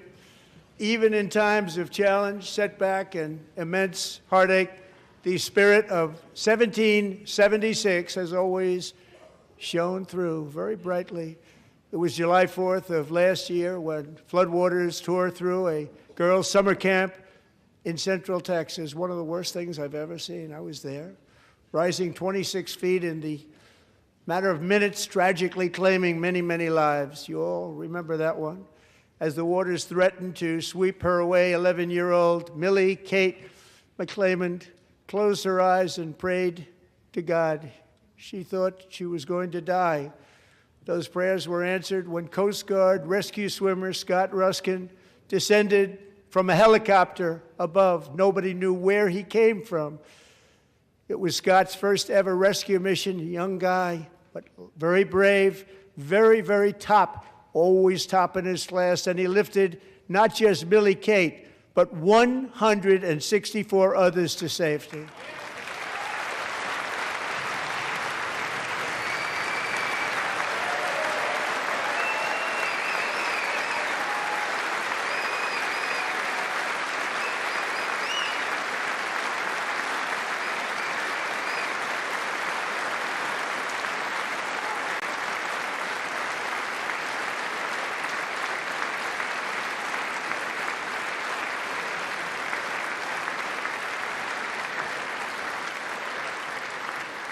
People watched Scott from a distance, and they couldn't believe what they were seeing. The winds were blowing, the rain was pouring, everything was going, and that rapid water, nobody's ever seen anything like it. They said, wow, that's something.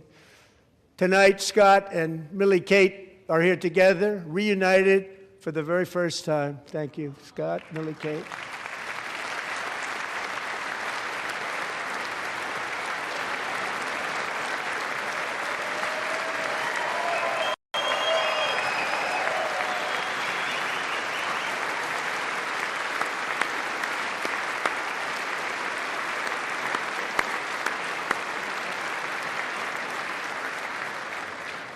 And Petty Officer Ruskin, I'm pleased to inform you that I am now awarding you the Legion of Merit for extraordinary heroism, which is what it was, extraordinary heroism. Thank you.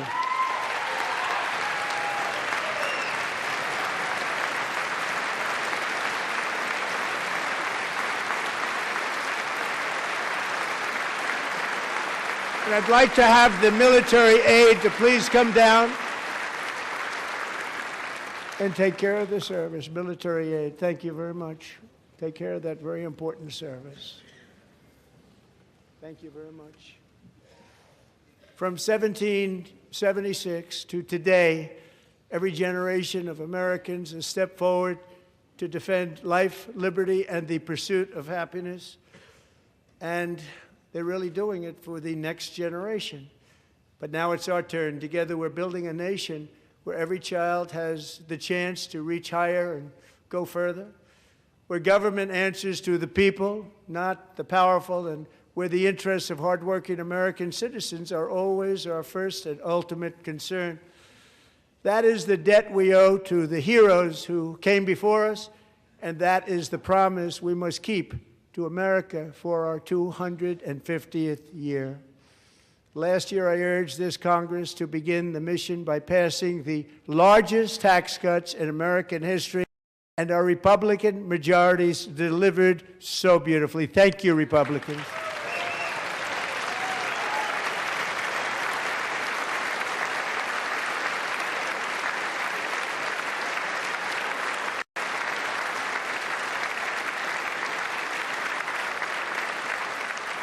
All Democrats, every single one of them, voted against these really important and very necessary massive tax cuts.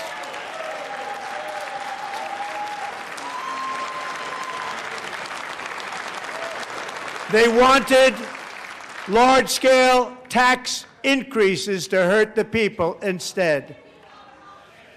But we held strong, and with the great, big, beautiful bill, we gave you no tax on tips, no tax on overtime, and no tax on Social Security for our great seniors.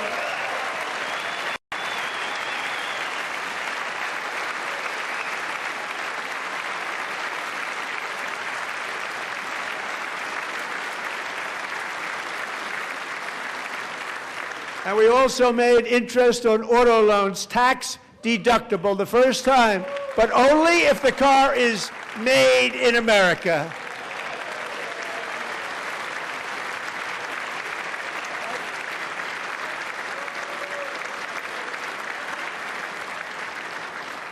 Recently in Pennsylvania, I met Megan Hemhauser, a devoted mom who's homeschools her children, beautiful, 2 children, during the day while waiting tables at night as her husband works overtime operating very heavy equipment.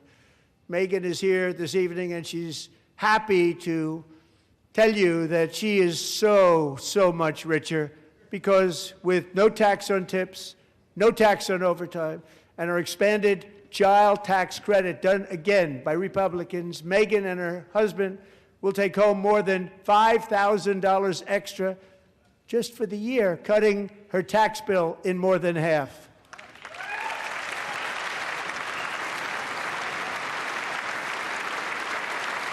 Megan, please stand up. We're fighting for you, Megan.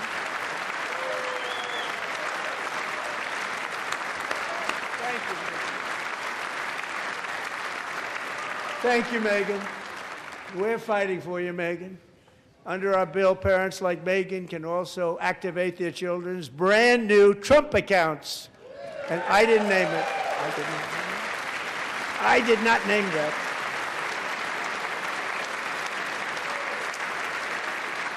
Nobody believes me, but I did not name it. It was named by a very tall man sitting right there in the third row. Nice man, a good man. Tax-free investment accounts for every American child. This is something that's so special and has taken off and gone through the roof. Millions will be pre-funded courtesy of the U.S. Treasury and private individuals like Michael and Susan Dell, who have donated $6.25 billion to fund the Trump accounts for 25 million American children. They're great people.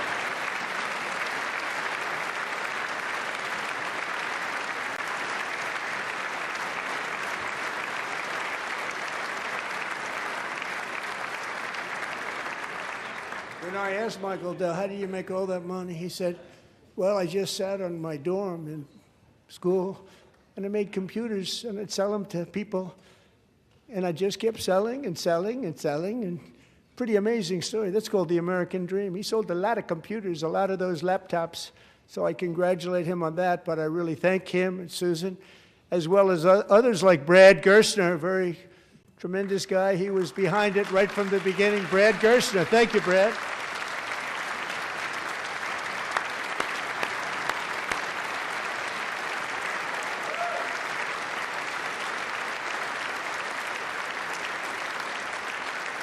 So with modest additional contributions, these young people's accounts could grow to over $100,000 or more by the time they turn 18. Think of it, how much money is that for somebody that started with nothing?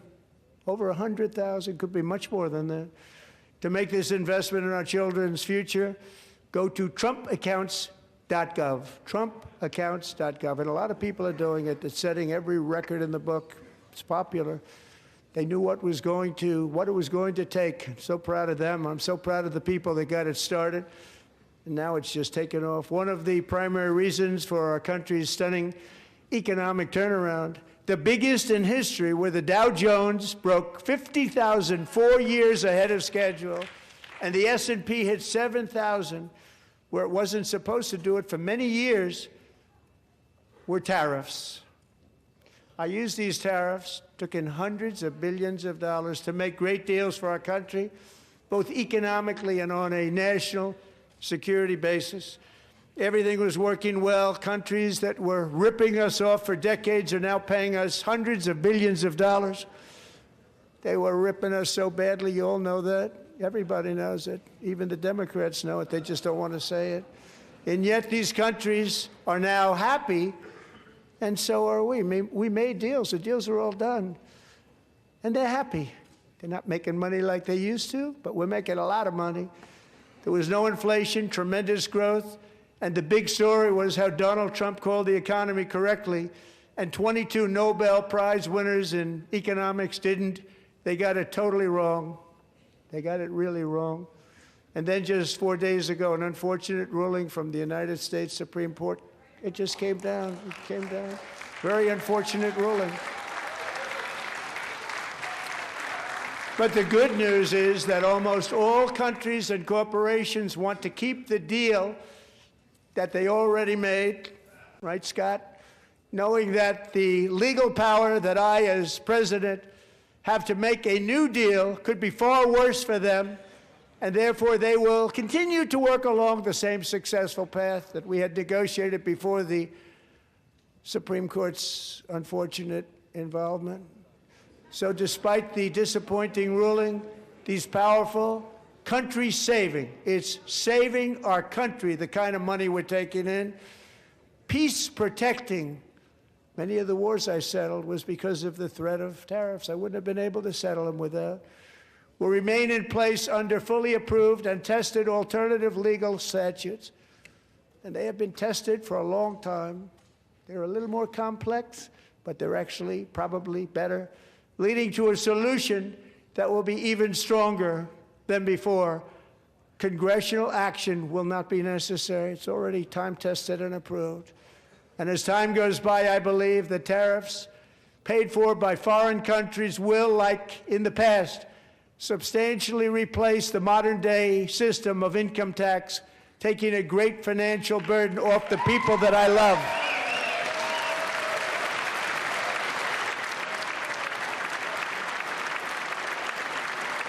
Right?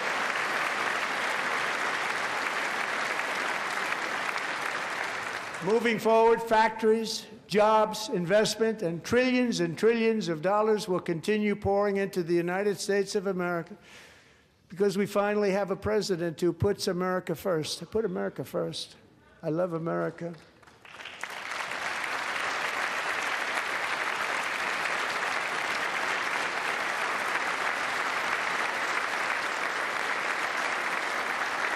For decades before I came along, we had the exact opposite. From trade to healthcare, from energy to immigration, everything was stolen and rigged in order to drain the wealth out of the productive, hardworking people who make our country great, who make our country run. Under Biden and his corrupt partners in Congress and beyond, it reached a breaking point with the Green New scam, open borders for everyone. They poured in by the millions and millions from prisons, from mental institutions. They were murderers, 11,888 murders. They came into our country. You allowed that to happen.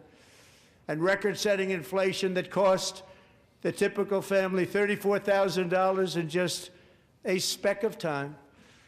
Now the same people in this chamber who voted for those disasters suddenly use the word affordability, a word. They just used it.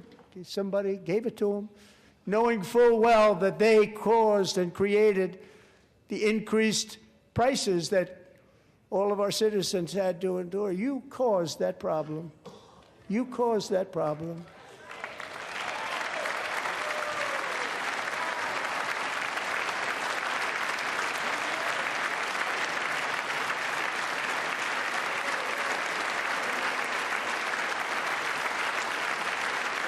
They knew their statements were a lie. They knew it.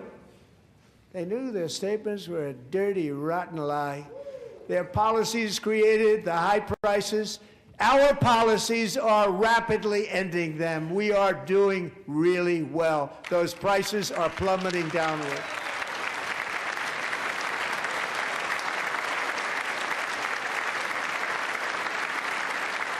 The price of eggs is down 60%. Madam Secretary, thank you. The cost of chicken, butter, fruit, hotels, automobiles, rent is lower today than when I took office by a lot. And even beef, which was very high, is starting to come down significantly. Just hold on a little while. We're getting it down. And soon you will see numbers that few people would think were possible to achieve just a short time ago. Nobody can believe when they see the kind of numbers, and especially energy, when they see energy going down to numbers like that, they cannot believe it. It's like another big tax cut. I'm also confronting one of the biggest ripoffs of our times, the crushing cost of health care caused by you. Since the passage of the Unaffordable Care Act, sometimes referred to as Obamacare, big insurance companies have gotten rich. It was meant for the insurance companies, not for the people. With our government giving them hundreds and hundreds of billions of dollars a year as their stock prices soared 1,000, 1,200, 1,400, and even 1,700%, like nothing else.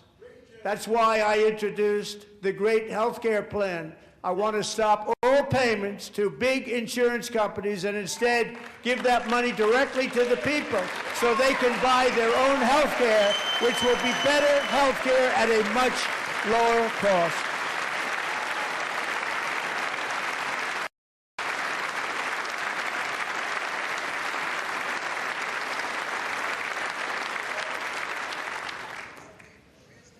In addition, my plan requires maximum price transparency. That's a big deal. Sounds so simple, so big. And I did that in my first term, and the Democrats immediately terminated it with full knowledge that they were doing a very bad thing for the people. Costs were going to go way up, and that's what happened, and now I'm bringing them way down on health care and everything else. I'm also ending the wildly inflated cost of prescription drugs like has never happened before.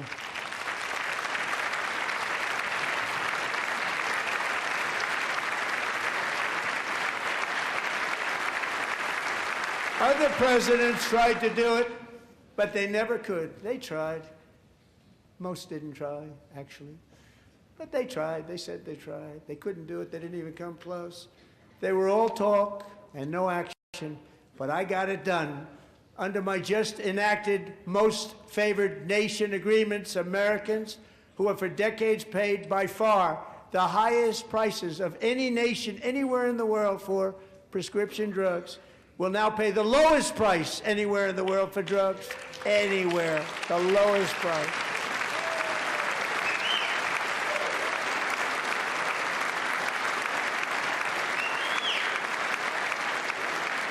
So in my first year of the second term, should be my third term, but strange things happen. I took prescription drugs, a very big part of health care, from the highest price in the entire world to the lowest. That's a big achievement. The result is price differences of 300, 400, 500, 600% and more, all available right now at a new website called TrumpRx.gov. And I didn't name that one either, by the way.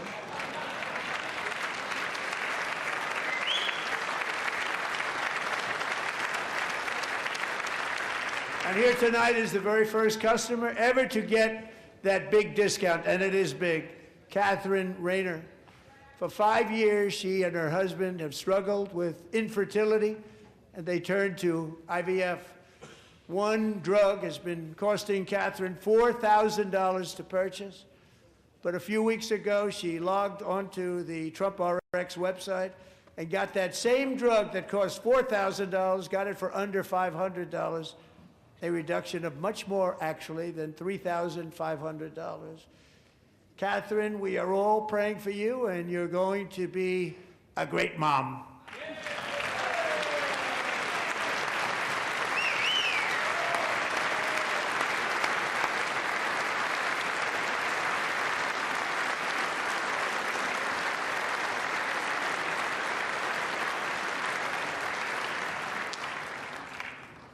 So now I'm calling on Congress to codify my most favored nation program into law. Now, the one thing, I'm not sure it matters because it's going to be very hard for somebody that comes along after me to say, let's raise drug prices by 700 or 800%.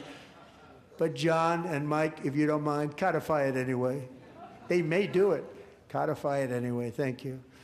Many Americans are also concerned that energy demand from AI data centers could unfairly drive up their electric utility bills. Tonight, I'm pleased to announce that I have negotiated the new Ratepayer Protection Pledge. You know what that is? We're telling the major tech companies that they have the obligation to provide for their own power needs. They can build their own power plants as part of their factory so that no one's prices will go up. And in many cases, prices of electricity will go down for the community and very substantially down. This is a unique strategy never used in this country before. We have an old grid. It could never handle the kind of numbers, the amount of electricity that's needed. So I'm telling them they can build their own plant. They're going to produce their own electricity. It will ensure the company's ability to get electricity while at the same time lowering prices of electricity for you, and could be very substantial for all of you cities and towns. You're going to see some good things happen over the next number of years. Another pillar of the American dream that has been under attack is home ownership. With us tonight is Rachel Wiggins, a mom of two from Houston. She placed bids on 20 homes and lost all of those bids to gigantic investment firms that bypassed inspection, paid all cash, and turned those houses into rentals, stealing away her American dream. She was devastated. Stories like this are why last month I signed executive order to ban large Wall Street investment firms from buying up in the thousands single-family homes.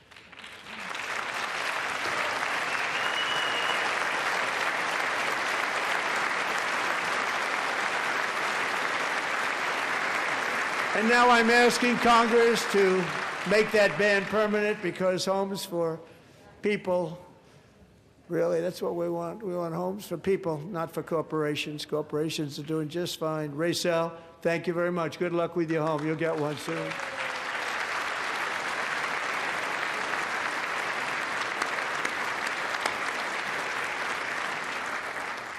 We're also working to make it easier for Americans to save for retirement. And under this administration, we will always protect Social Security and Medicare. They are not protecting it for our seniors. We will always protect Social Security, Medicare, Medicaid.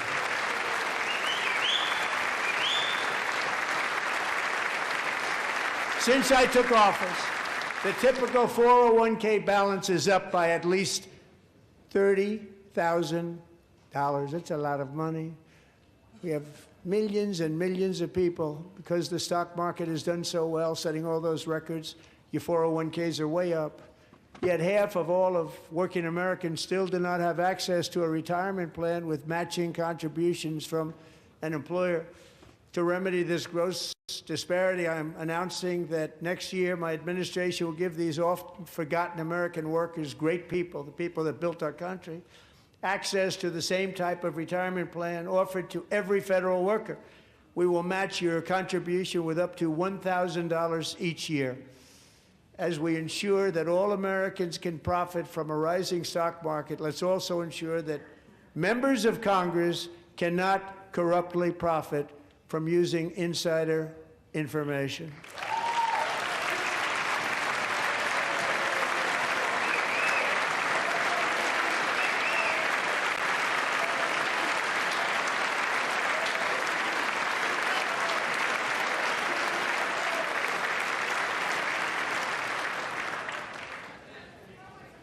They stood up for that. I can't believe it. I can't believe it. Did Nancy Pelosi stand up if she's here? Doubt it. Pass the Stop Insider Trading Act without delay.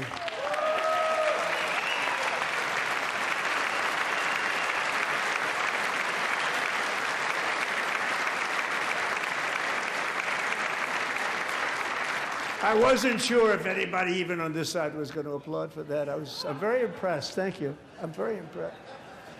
But when it comes to the corruption that is plundering, it's plundering America. There's been no more stunning example than Minnesota, where members of the Somali community have pillaged an estimated $19 billion from the American taxpayer. Oh, we have all the information. And in actuality, the number is much higher than that. And California, Massachusetts, Maine, and many other states are even worse. This is the kind of corruption that shreds the fabric of a nation, and we are working on it like you wouldn't believe. So tonight, although started 4 months ago, I am officially announcing the war on fraud to be led by our great Vice President, J.D. Vance.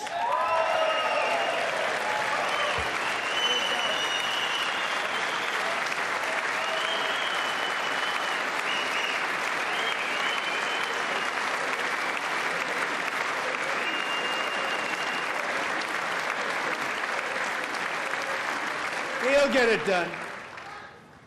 And if we're able to find enough of that fraud, we will actually have a balanced budget overnight. It'll go very quickly. That's the kind of money you're talking about. We'll balance our budget.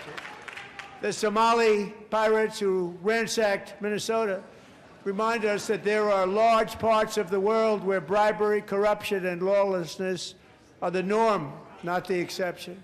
Importing these cultures through unrestricted immigration and open borders brings those problems right here to the USA.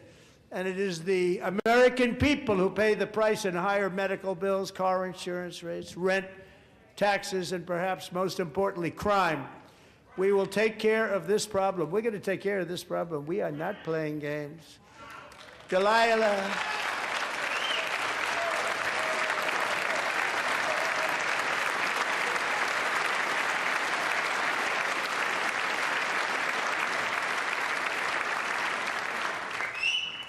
Delilah Coleman was only 5 years old in June 2024 when a 18-wheel tractor trailer plowed into her stopped car traveling at 60 miles an hour or more.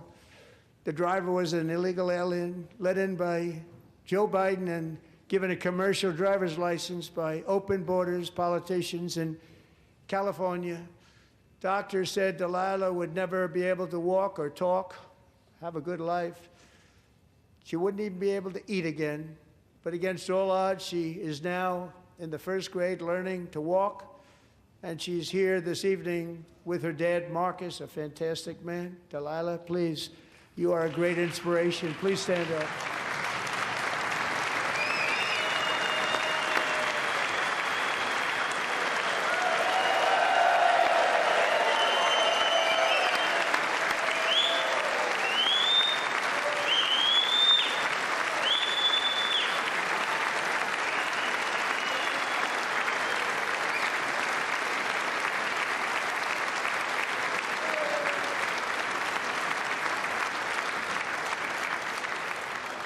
Thank you, Delilah.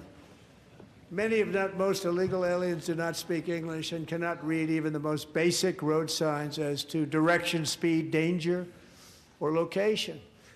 That's why tonight I'm calling on Congress to pass what we will call the Delilah Law, barring any state from granting commercial driver's licenses to illegal aliens.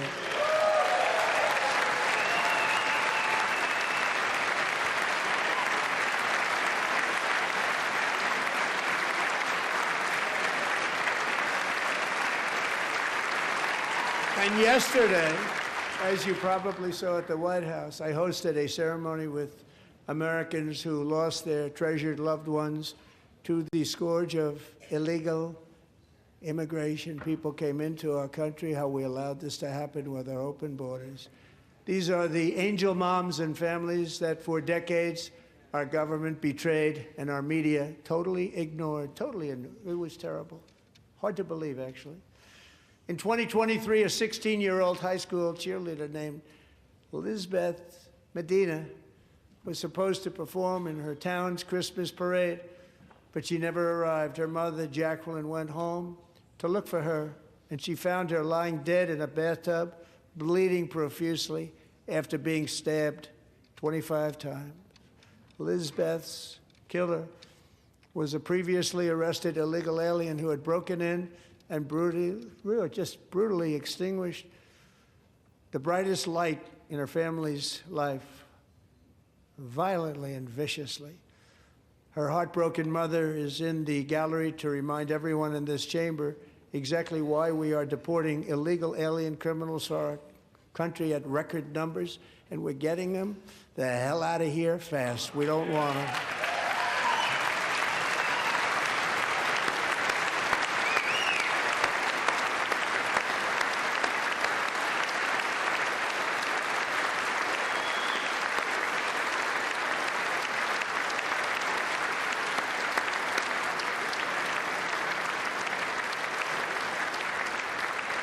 Thank you very much, Jacqueline. Thank you.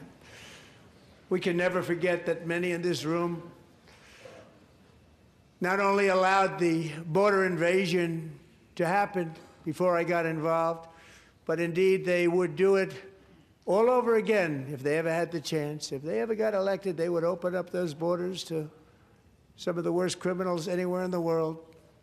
The only thing standing between Americans and a wide open border right now is President Donald J. Trump and our great Republican patriots in Congress. Thank you. Thank you.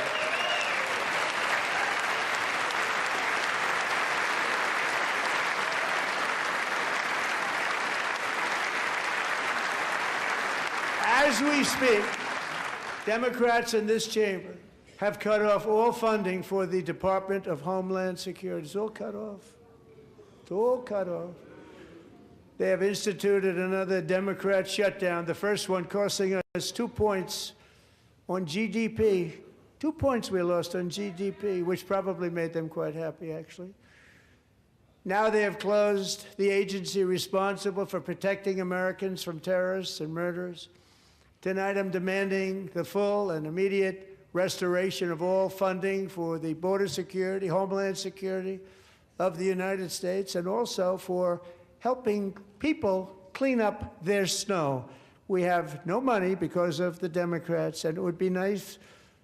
We'd love to give you a hand at cleaning it up, but you gave no money. Nobody's getting paid. It's a shame. So you have to think about it. We have, in case you didn't know, a pretty large snowstorm out there. One of the great things about the State of the Union is how it gives Americans the chance to see clearly what their representatives really believe. So tonight I'm inviting every legislator to join with my administration in reaffirming a fundamental principle. If you agree with this statement, then stand up and show your support. The first duty of the American government is to protect American citizens, not illegal aliens.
Isn't that a shame? You should be ashamed of yourself, not standing up. You should be ashamed of yourself. That is why I'm also asking you to end deadly sanctuary cities that protect the criminals and enact serious penalties for public officials who block the removal of criminal aliens. In many cases, drug lords, murderers all over our country, they're blocking the removal of these people out of our country, and you should be ashamed of yourself.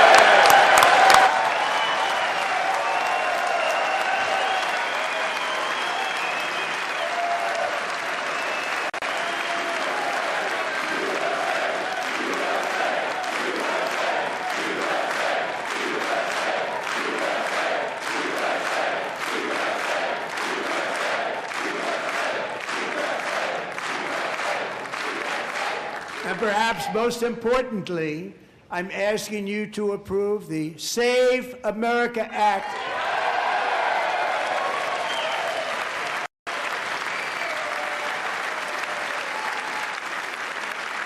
To stop illegal aliens and others who are unpermitted persons from voting in our sacred American elections. That cheating is rampant in our elections. It's rampant.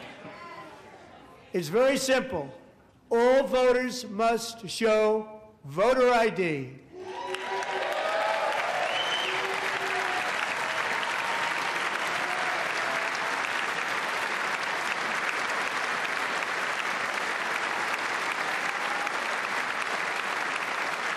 All voters must show proof of citizenship in order to vote.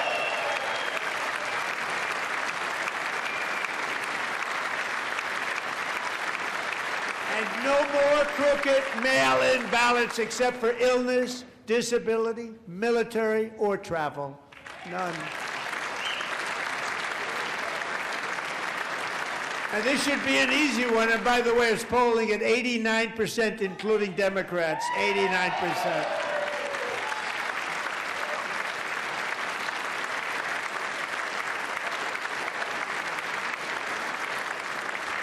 And even the new communist mayor of New York City, I think he's a nice guy, actually. Speak to him a lot. Bad policy, but nice guy. Just said they want people to shovel snow. They got hit hard. Wants them to shovel snow, but if you apply for that job, you need to show 2 original forms of ID and a Social Security card. Yet they don't want identification for the greatest privilege of them all, voting in America. No, it's no good. No good. Both Republicans and Democrats overwhelmingly agree on the policy that we just enunciated. And Congress should unite and enact this common sense, country-saving legislation right now, and it should be before anything else happens.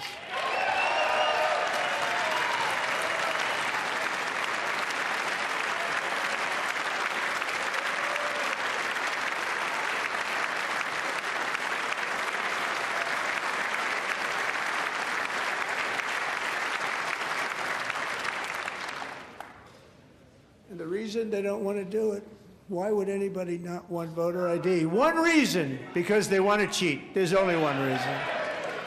They make up all excuses. They say it's racist. They come up with things you almost say, what imagination they have. They want to cheat. They have cheated. And their policy is so bad that the only way they can get elected is to cheat. And we're going to stop it. We have to stop it, John.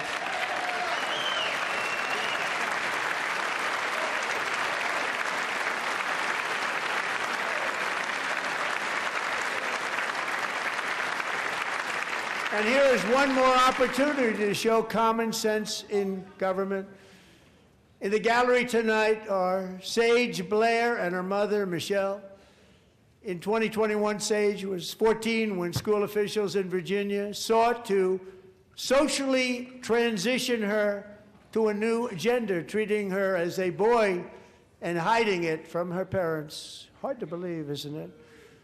Before long, a confused Sage ran away from home after she was found in a horrific situation in Maryland. A left-wing judge refused to return Sage to her parents because they did not immediately state that their daughter was their son. Sage was thrown into an all-boys state home and suffered terribly for a long time. But today, all of that is behind them because Sage is a proud and wonderful young woman with a full-ride scholarship to Liberty University. Sage and Michelle, please stand up.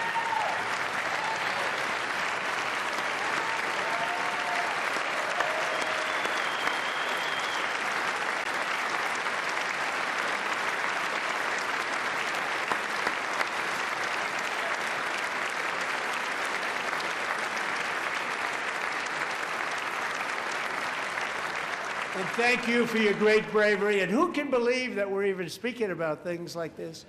15 years ago, if somebody was up here and said that, they'd say, what's wrong with him? But now we have to say it because it's going on all over numerous states without even telling the parents. But surely we can all agree no state can be allowed to rip children from their parents' arms and transition them to a new gender against the parents' will. Who would believe that we're even talking about this? We must ban it, and we must ban it immediately.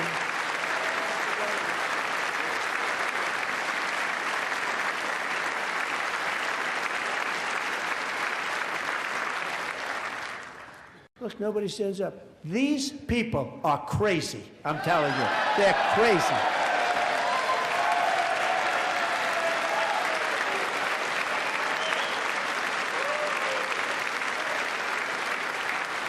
Amazing. Gentlemen. Boy, oh boy. We're lucky we have a country. With people like this, Democrats are destroying our country, but we've stopped it just in the nick of time, didn't we?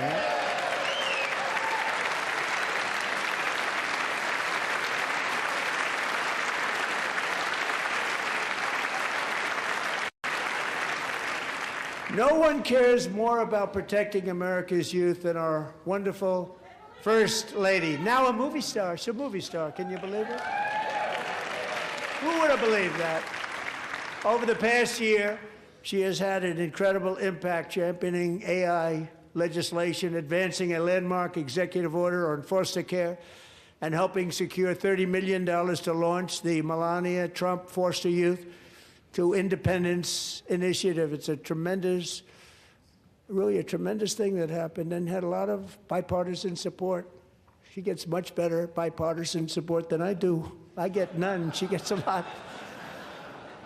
Someday you're going to have to tell me how you did that.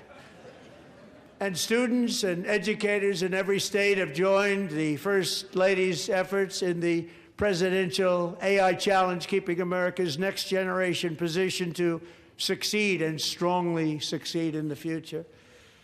Tonight, we welcome two young people whose lives reflect the First Lady's impact, Sierra Burns and Everest Nevermont. Thank you both, and Melania, thank you. I know how hard you worked on it. Thank you very much.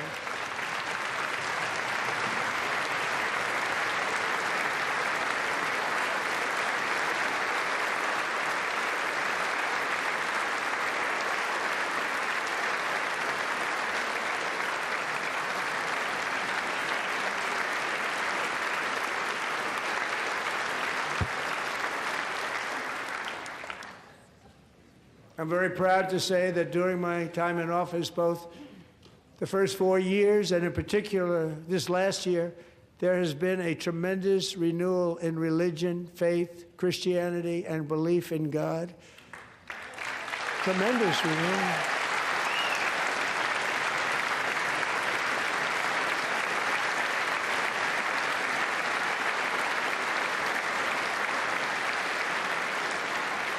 This is especially true among young people, and a big part of that had to do with my great friend, Charlie Kirk, a great guy, great man.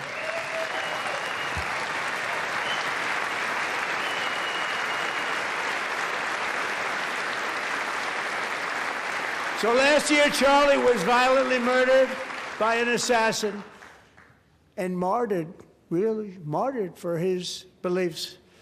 His wonderful wife, Erica, is with us tonight. Erica, please stand.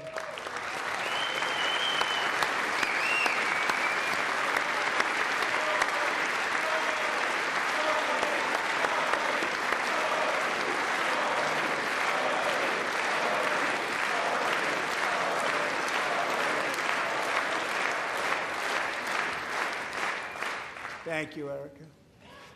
Been through a lot. In Charlie's memory, we must all come together to reaffirm that America is one nation under God, and we must totally reject political violence of any kind.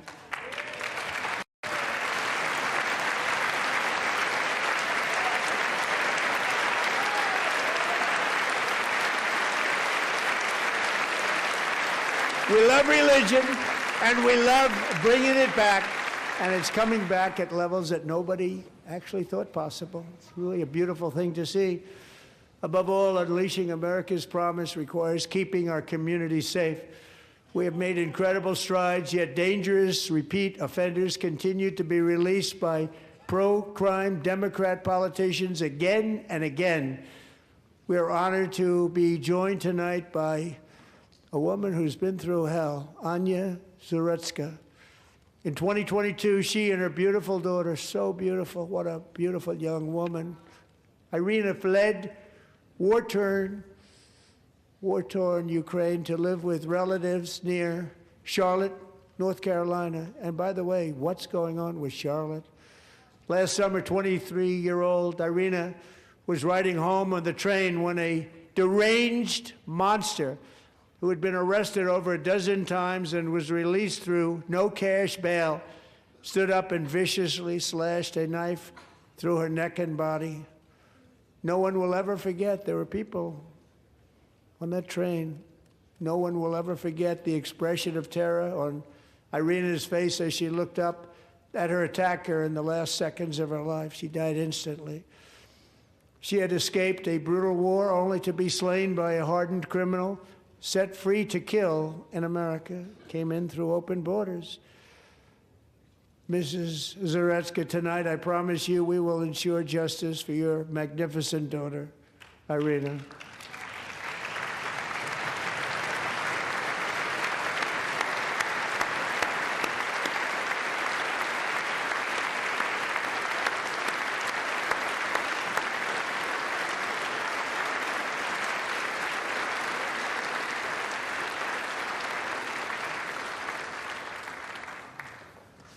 How do you not stand?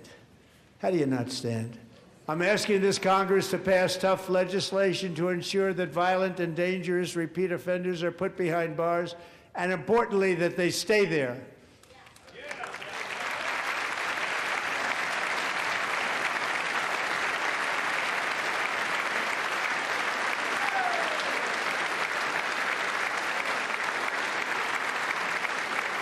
Starting last summer, I deployed our National Guard and federal law enforcement to restore law and order to our most dangerous cities, including Memphis, Tennessee, big success, New Orleans, Louisiana, big success, and our nation's capital itself, Washington, D.C., where we have almost no crime anymore in Washington, D.C. How did that happen?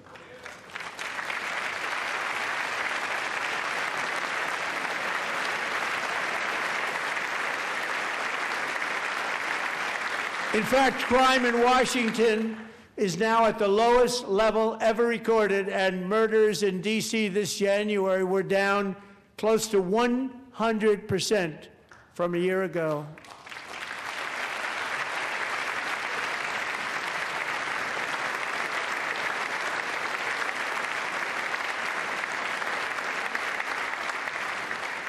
They don't like to hear that. One of the brave service members who helped achieve this stunning turnaround was 20-year-old West Virginia Army National Guard Specialist Sarah Beckstrom. After a 4-month deployment, she voluntarily extended her service, and her rank was going to be lifted. She was doing so well. They were so proud of her. But the very next day, she was on patrol near the White House when she was ambushed and shot in the head by a terrorist monster from Afghanistan. Shouldn't have been in our country.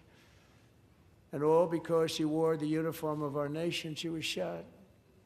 He traveled here because he didn't like people wearing our uniform. He was sick and deranged, shouldn't have been in our country. Sarah Beckstrom died in order to defend our capital, and we are honored to be joined by her wonderful parents, Gary and Evalie. Your daughter was a true American patriot, and she will be greatly missed. She was a great person. I saw reports on her. They've never seen anything like her.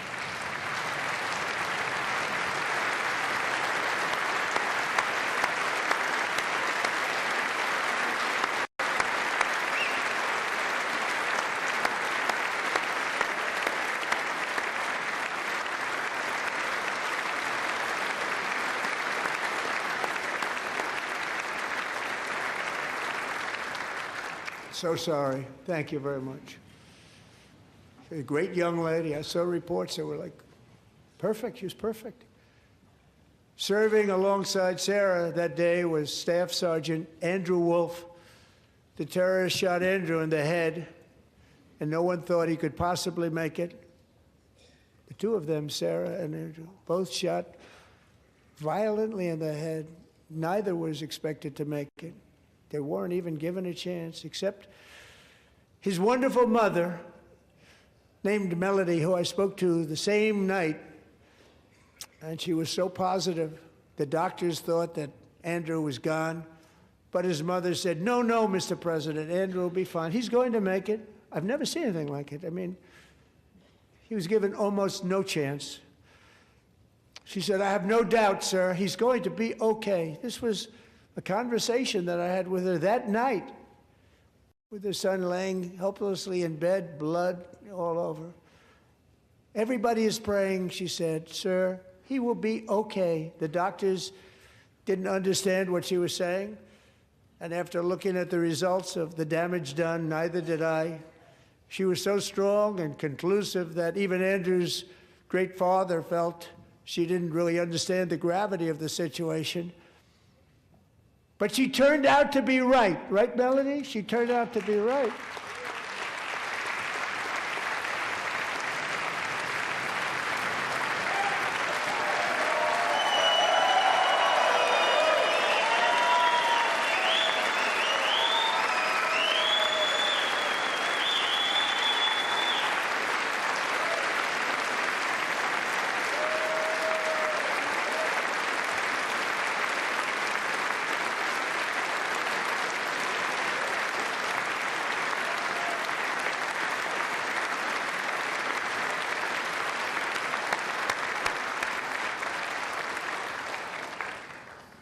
Amazing, actually.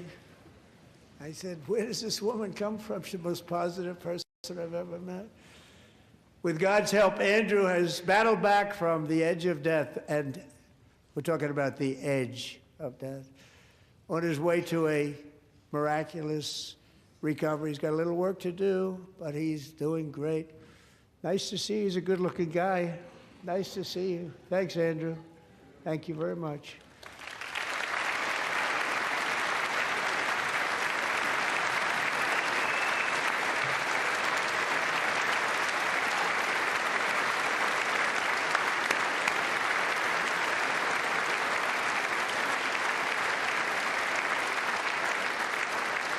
So, Andrew, while you're up, now I'm going to ask a highly respected General James Seward to present Staff Sergeant Andrew Wolf and the great family of Sarah Beckstrom with the award created by our late, great President George Washington himself. It's called the Purple Heart.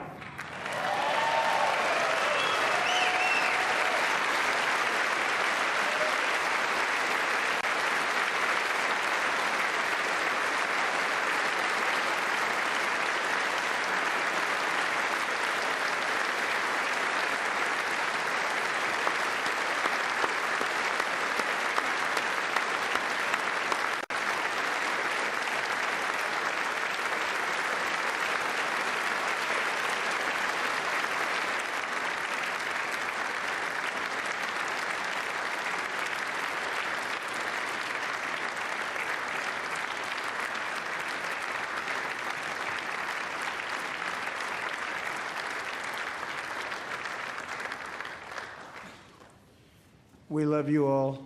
Love you. We're proudly restoring safety for Americans at home, and we are also restoring security for Americans abroad. Our country has never been stronger. My first 10 months, I ended 8 wars, including Cambodia. Isn't it funny? Sick people. Cambodia and Thailand, Pakistan and India. Would have been a nuclear war. 35 million people said the Prime Minister of Pakistan would have died if it were not for my involvement. Kosovo and Serbia, Israel and Iran, Egypt and Ethiopia, Armenia and Azerbaijan, the Congo and Rwanda, and of course the war in Gaza, which proceeds at a very low level. It's just about there. And I want to thank Steve Witkoff and Jared Kushner for your help. Thank you, Steve. Thank you, Jared.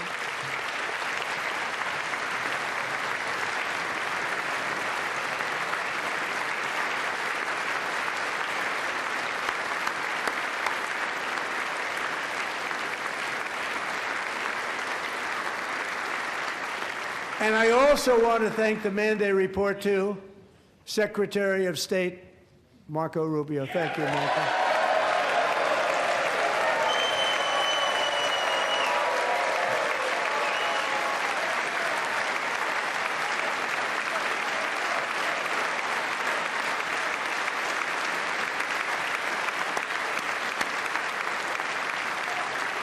People like you.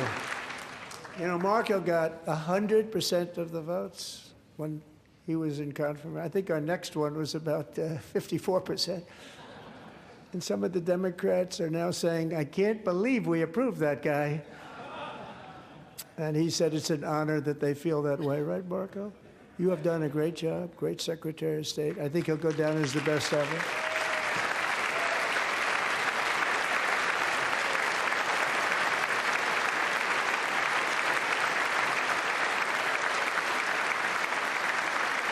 Under the ceasefire I negotiated, every single hostage, both living and dead, has been returned home. Can you believe that?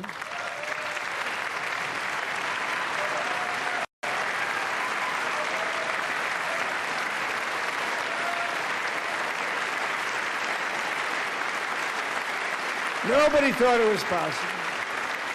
Nobody thought that was possible. Both living and dead. And those parents who had a dead son, their boy, they'd always tell me their boy, they wanted him as much as though he were living.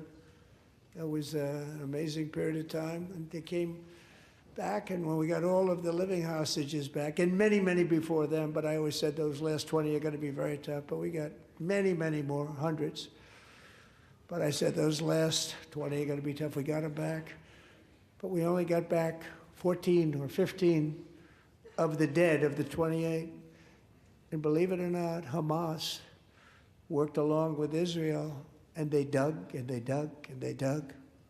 It's a tough thing to do, going through bodies all over, passing up 100 bodies sometimes for each one that they found. Tough job. And they finally got it back to 27.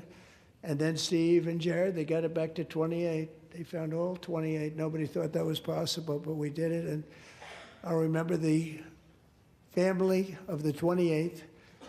They were so grieved, but they were so happy as it's possible to be. They had their boy back. The mother said, "Sir, we have our boy back."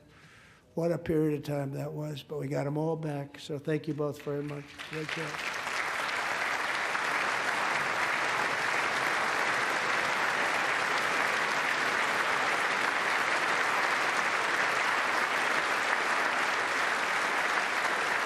And we're working very hard to end the 9th war, the killing and slaughter between Russia and Ukraine, where 25,000 soldiers are dying each and every month. Think of that, 25,000 soldiers are dying a month. A war which would have never happened if I were president, would have never happened. As president, I will make peace wherever I can, but I will never hesitate to confront threats to America wherever we must. That's why in a breakthrough operation last June, the United States military obliterated Iran's nuclear weapons program with an attack on Iranian soil known as Operation Midnight Hammer.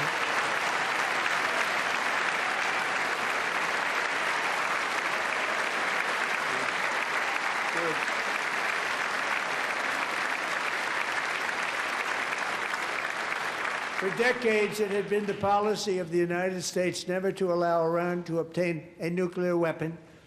Many decades. Since they seized control of that proud nation 47 years ago, the regime and its murderous proxies have spread nothing but terrorism and death and hate. They've killed and maimed thousands of American service members and hundreds of thousands and even millions of people with what's called roadside bombs. They were the kings of the roadside bomb. And we took out Soleimani. I did that during my first term. Had a huge impact. He was the father of the roadside bomb.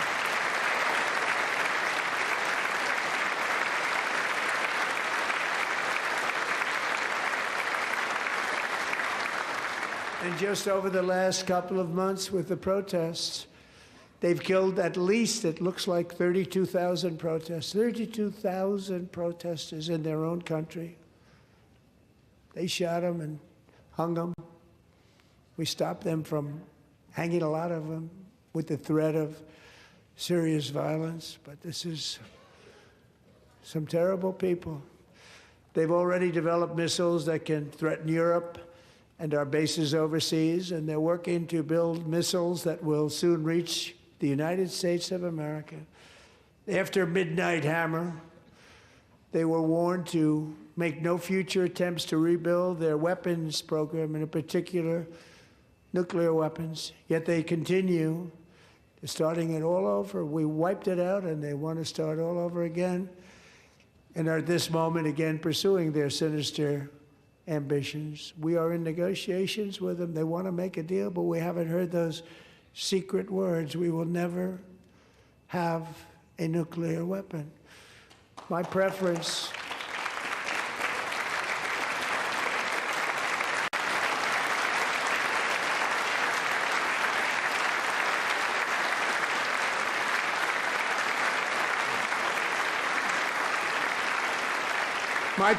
is to solve this problem through diplomacy.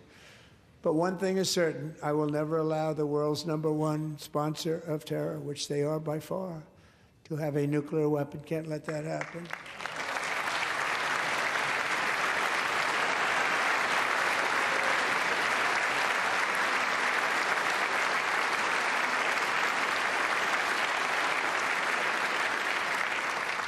And no nation should ever doubt America's resolve.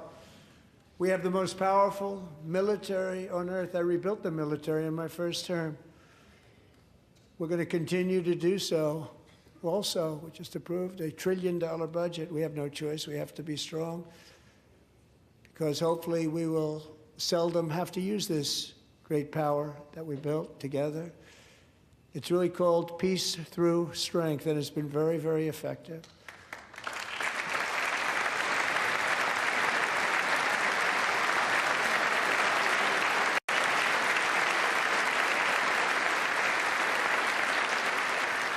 So thanks to Republicans in Congress, we're investing that record number of dollars, have no choice, in the United States Armed Forces. Also creating a lot of jobs, but we're not even doing it for that reason. Because as I said, we have more jobs, more people working today than ever before in the history of our country. And NATO countries are friends and allies. They are. They're our friends and they're our allies. Have just agreed, at my very strong request, to pay 5% of GDP for military defense rather than the 2%, which they weren't paying. We were paying for almost all of NATO. Now they're paying 5 as opposed to not paying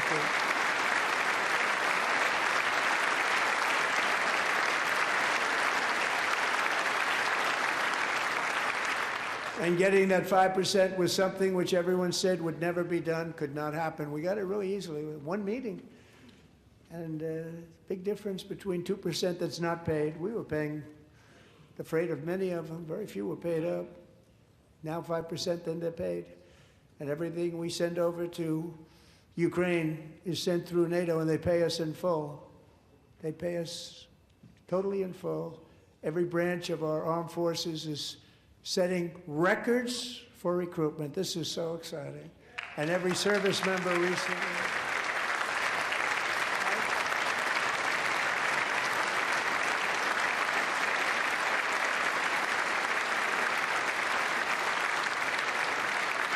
And every service member recently received a warrior dividend of $1,776.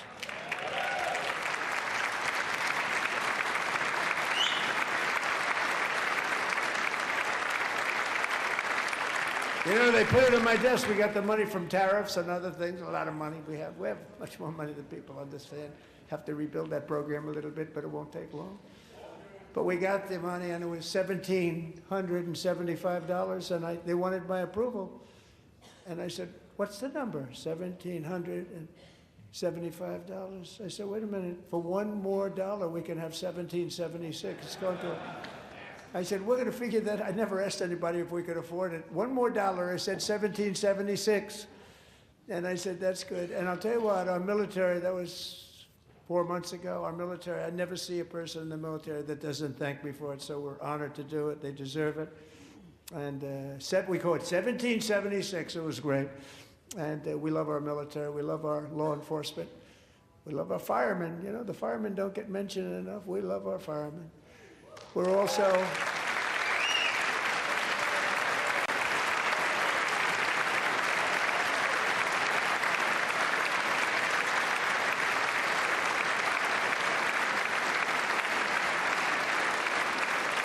We're also restoring American security and dominance in the Western Hemisphere, acting to secure our national interests and defend our country from violence, drugs, terrorism, and foreign interference for large swaths of territory in our region, including large parts of Mexico, really large parts of Mexico, have been controlled by murderous drug cartels. That's why I designated these cartels as foreign terrorist organizations, and I declared illicit fentanyl as a weapon of mass destruction.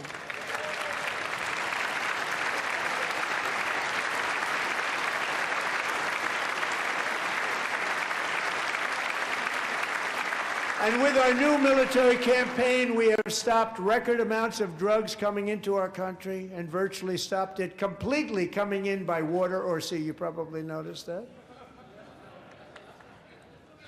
We very seriously damaged their fishing industry also. Nobody wants to go fishing anymore. We've also taken down one of the most sinister cartel kingpins of all. You saw that yesterday. In January,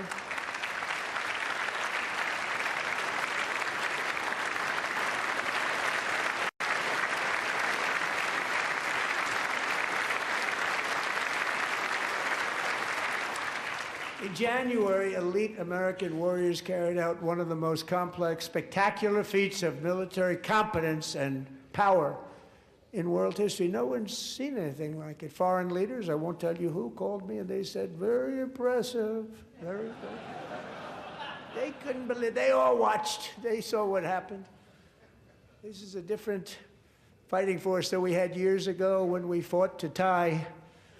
You know, it's a great fighting force. I'm so proud of it. Look at Space Force. Space Force is my baby, because we did that. My baby is becoming so important.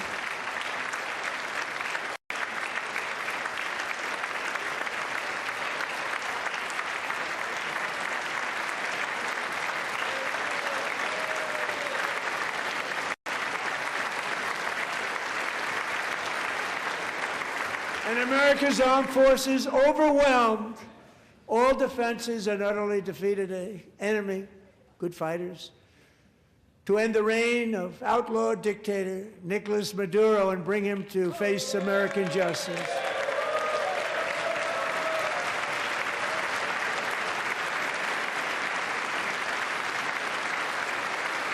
And this was an absolutely colossal victory for the security of the United States, and it also opens up a bright new beginning for the people of Venezuela.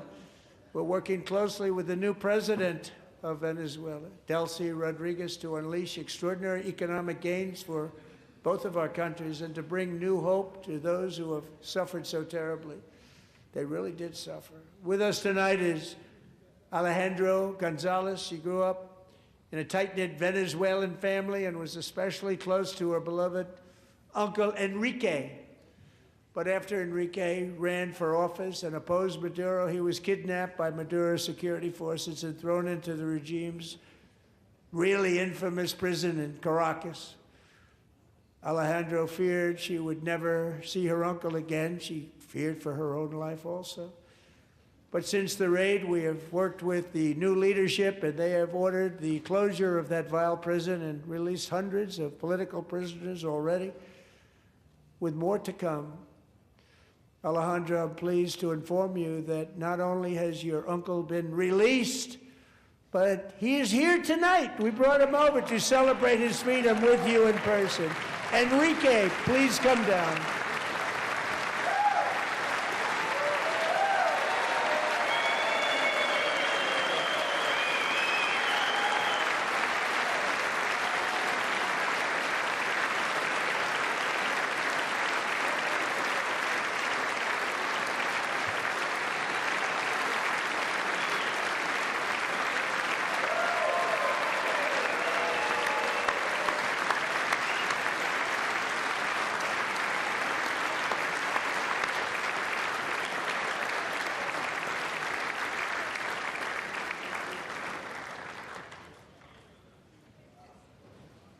Thank you, Enrique. Have a good time. Nice to have you back, Enrique. There were many heroes on that January raid to capture Maduro, really great heroes. It was very dangerous. They knew we were coming. They were all set. But the deeds of one warrior that night will live forever in the eternal chronicles of military valor. Chief Warrant Officer 5, Eric Slover, planned the mission and was the flight lead in the cockpit of the first helicopter, a big, beautiful, powerful helicopter. It was a massive Chinook carrying, as you can imagine, many, many American warfighters. Wearing the dog tags, his wife Amy had blessed with holy water before he left. She knew it was going to be a rough one.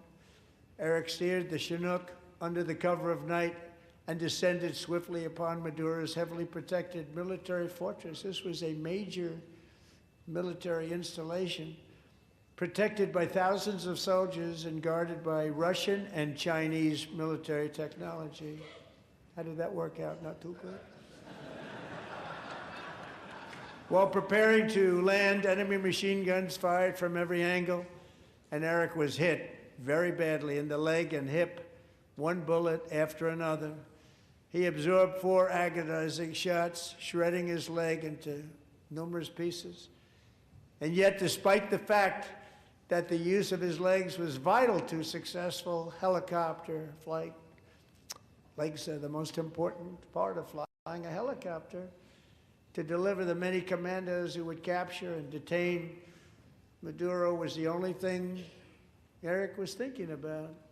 Then, even as he was gushing blood, which was flowing back down the aisle, helicopter lands at a steep angle. The machine gun stood right in front of him. They were right in front of him, 2 machine gunners who escaped the wrath of the previous planes. Eric maneuvered his helicopter with all of those lives and souls to face the enemy and let his gunners eliminate the threat. Turned the helicopter around so the gunners could take care of business, saving the lives of his fellow warriors from what could have been a catastrophic crash deep in enemy territory. Only after safely landing the helicopter with all the warriors aboard in the exact right spot, which was vital to the mission, we probably would have had to maybe cancel the mission if that didn't happen. Eric told his co-pilot, also wounded but not as gravely, to take over. I'm about ready to pass out.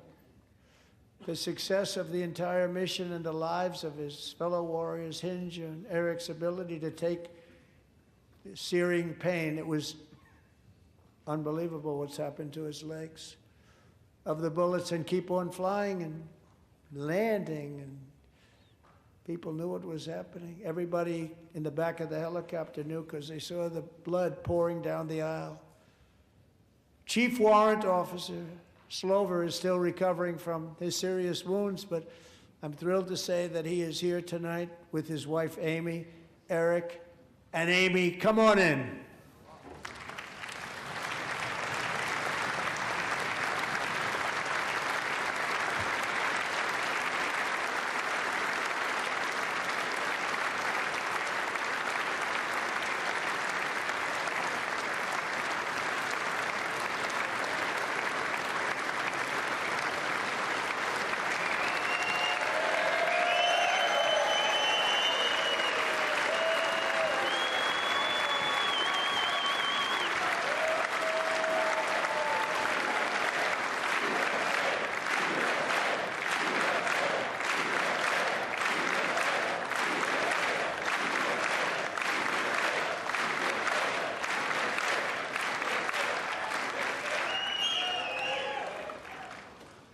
So we have a surprise for Eric and Amy. In recognition of Eric's actions above and beyond the call of duty, I would now like to ask General Jonathan Braga to present Chief Warrant Officer Slover with our nation's highest military award, the Congressional Medal of Honor.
Well, thank you very much, Eric and Amy.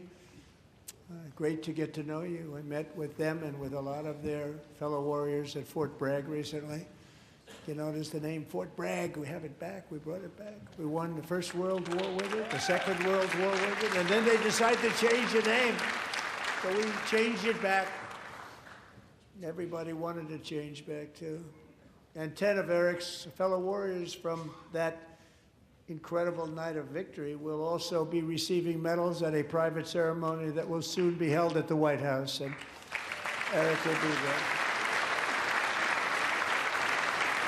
Thank you.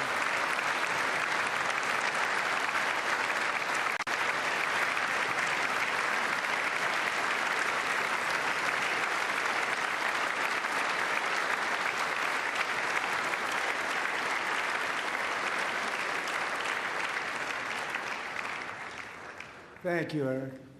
That's a big one. Tonight we've celebrated many truly extraordinary American patriots, but there is one last living legend to honor before we go. He is one more heroic American aviator, Navy fighter pilot. Royce Williams served in World War II, Korea, Vietnam, flying more than 220 missions. In the skies over Korea in 1952, Royce was in the dogfight of a lifetime, legendary dogfight. Flying through blizzard conditions, his squadron was ambushed by 7 Soviet fighter planes.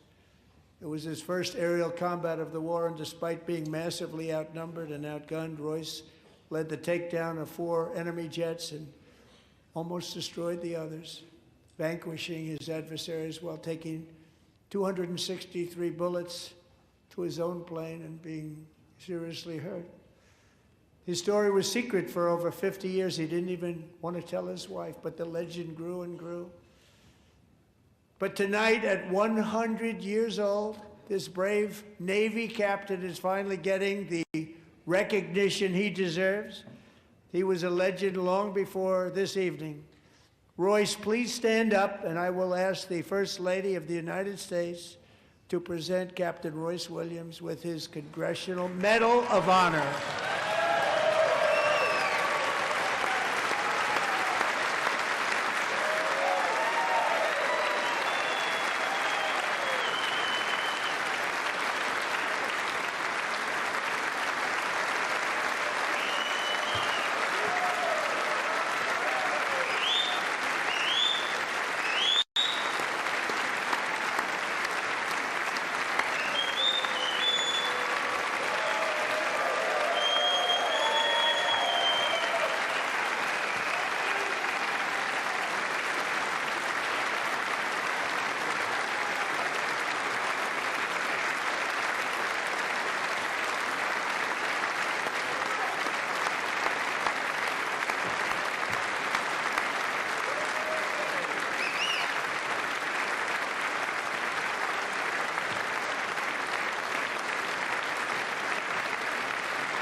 Thank you, Royce, and thank you, Eric.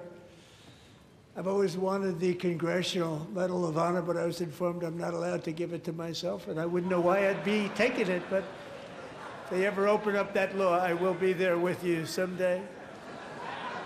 But you know, that's our highest honor, Congressional Medal of Honor, and that's a big thing, and it's an honor to be in the same room with you. Thank you both very much, Eric. Thank you.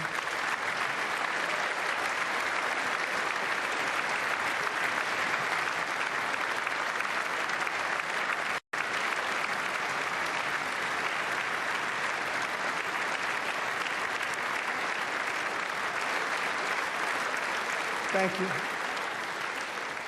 250 years is a long time in the life of a nation, but in another sense, it's really a mere moment in the eye of history.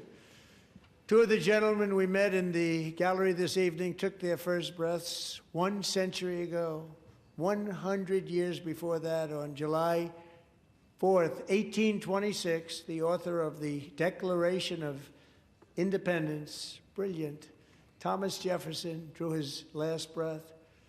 Just a single long human lifespan separates the giants who declared and won our independence from the heroes who stand among us tonight. Everything our nation has done, everything we have achieved, has been the work of those few great lifetimes. In those brief chapters, Americans built this nation from 13 humble colonies into the pinnacle of human civilization and human freedom, the strongest, wealthiest, most powerful, most successful nation in all of history. Americans ventured out across the daunting and dangerous continent. We carved paths through an unforgiving wilderness, settled a boundless frontier, and tamed the beautiful but very, very dangerous Wild West. From empty marshes and wide open plains, we raised up the world's greatest cities. Together, we mastered the world's mightiest industries and shattered history's monstrous tyrannies. And we liberated millions from the chains of fascism, communism, oppression, and terror. Americans lifted humanity into the skies on the wings of aluminum and steel. And then we launched mankind into the stars on rockets powered by sheer American will and unyielding American pride. We wired the globe with our ingenuity. We captivated the planet with American culture. And now we are pioneering the next great American breakthroughs that will change the entire world. All of this and so much more is the enduring legacy, unmatched glory of the hardworking patriots who built and defended this country and who still carry the hopes and freedoms on all of humanity's backs. For years they were forgotten, betrayed, and cast aside. But that great betrayal is over, and they will never be forgotten again. Because when the world needs courage, daring, vision, and inspiration, it is still turning to America. And when God needs a nation to work his miracles, he knows exactly who to ask. There is no challenge Americans cannot overcome, no frontier too vast for us to conquer, no dream too bold for us to chase, no horizon too distant for us to claim. For our destiny is written by the hand of providence, and these first 250 years were just the beginning. From the rugged border towns of Texas to the heartland villages of Michigan, from the sun-kissed shores of Florida to the endless fields of the Dakotas, and from the historic streets of Philadelphia to right here in our nation's capital, Washington, D.C., the golden age of America is upon us. The revolution that began in 1776 has not ended. It still continues because the flame of liberty and independence still burns in the heart of every American patriot. And our future will be bigger, better, brighter, bolder, and more glorious than ever before. Thank you, God bless you, and God bless America.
President, that was a home run. Thank you, Mr. President. Thank you. Hey. Okay, you too. All right. You're the best. Thank you. Good job. Thank you. Thank you. Very well done, sir. We'll see you Friday, Mr. President. Great job. Oh, good. See you. See you. Thank you. Well done. God bless you. Great job, Mr. President. Good man. Thank you very much. Excellent speech, Mr. President. I mean, Absolutely. So, Thank you. Mr. President. Mr. President. Thank you. Best ever. Mr. President. Thank you. Where are you going, man?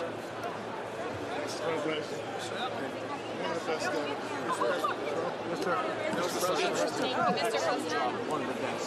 I'm so proud of yourself. Thank you for honoring those veterans. Luger. Good. I think you should take the rest of the day off. I think we have to. We're going to have to. Thank you, everybody. All right, guys. You killed it. Thank you, Virginia. Best speech with the president. It was amazing. It really was. Home run. Really a grand slam. Grand slam. You rock. America loves you. Thank you. It was amazing. America loves you. Oh, look at this guy. I like that guy. I want that tie. Give me that tie. Thank you. Take that footage on initial, just an initial. Thank you, boss. I like that tie. amazing. Thank you. Thank you, everybody. Mr. President, outstanding speech, sir. Mr. President. He's getting them all. He did good. They love the insider trading stuff. Great guy. How's he doing? He's a youngster. He fell asleep a couple times. You did amazing. You really did. Great speech. Proud of you. Great job, Mr. President. Thanks for your leadership. Mr. President, well done. God bless you. God bless you, sir. Thank you, fellas. No speech yet. Fantastic. That's a big statement coming from you guys. Incredible. Great job. Great job. Yes, sir. Love the finish. Yeah, that is right. Home run hitter. Great job. Thanks, Great job. Thank you, everybody. Great job. Great speech. Thank you. Thank you, everybody. That was the best speech. No, thank you very much. Really, the best ever? That's a nice coming from you. That's a big statement. It's also the There he longest. is. Great job on television. Also Congratulations, the Mr. longest President. president. Thank you so much. Take care. Thank you very much. Still need to talk to you. Congratulations, Mr. President. Thank you. Mr. President, hold it. That's great. That's great.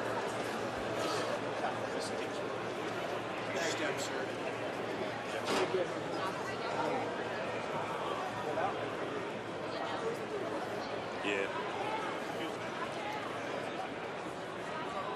Can we go out?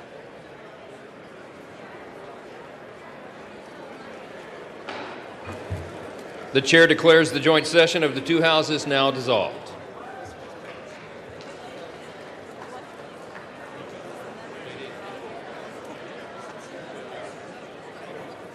All right, buddy. This is kind of low.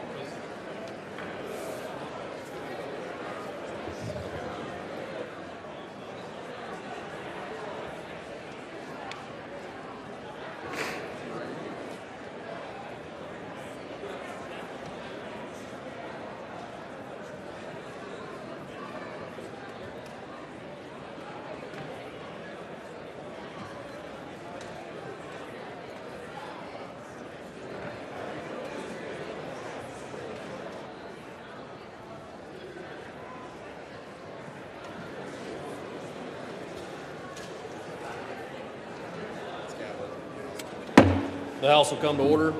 For what purpose does the gentleman from Louisiana seek recognition? Mr. Speaker, I move that the message of the President be referred to the Committee of the Whole on the State of the Union and the Board of Directors. Without objection. Does the gentleman from Louisiana have a motion?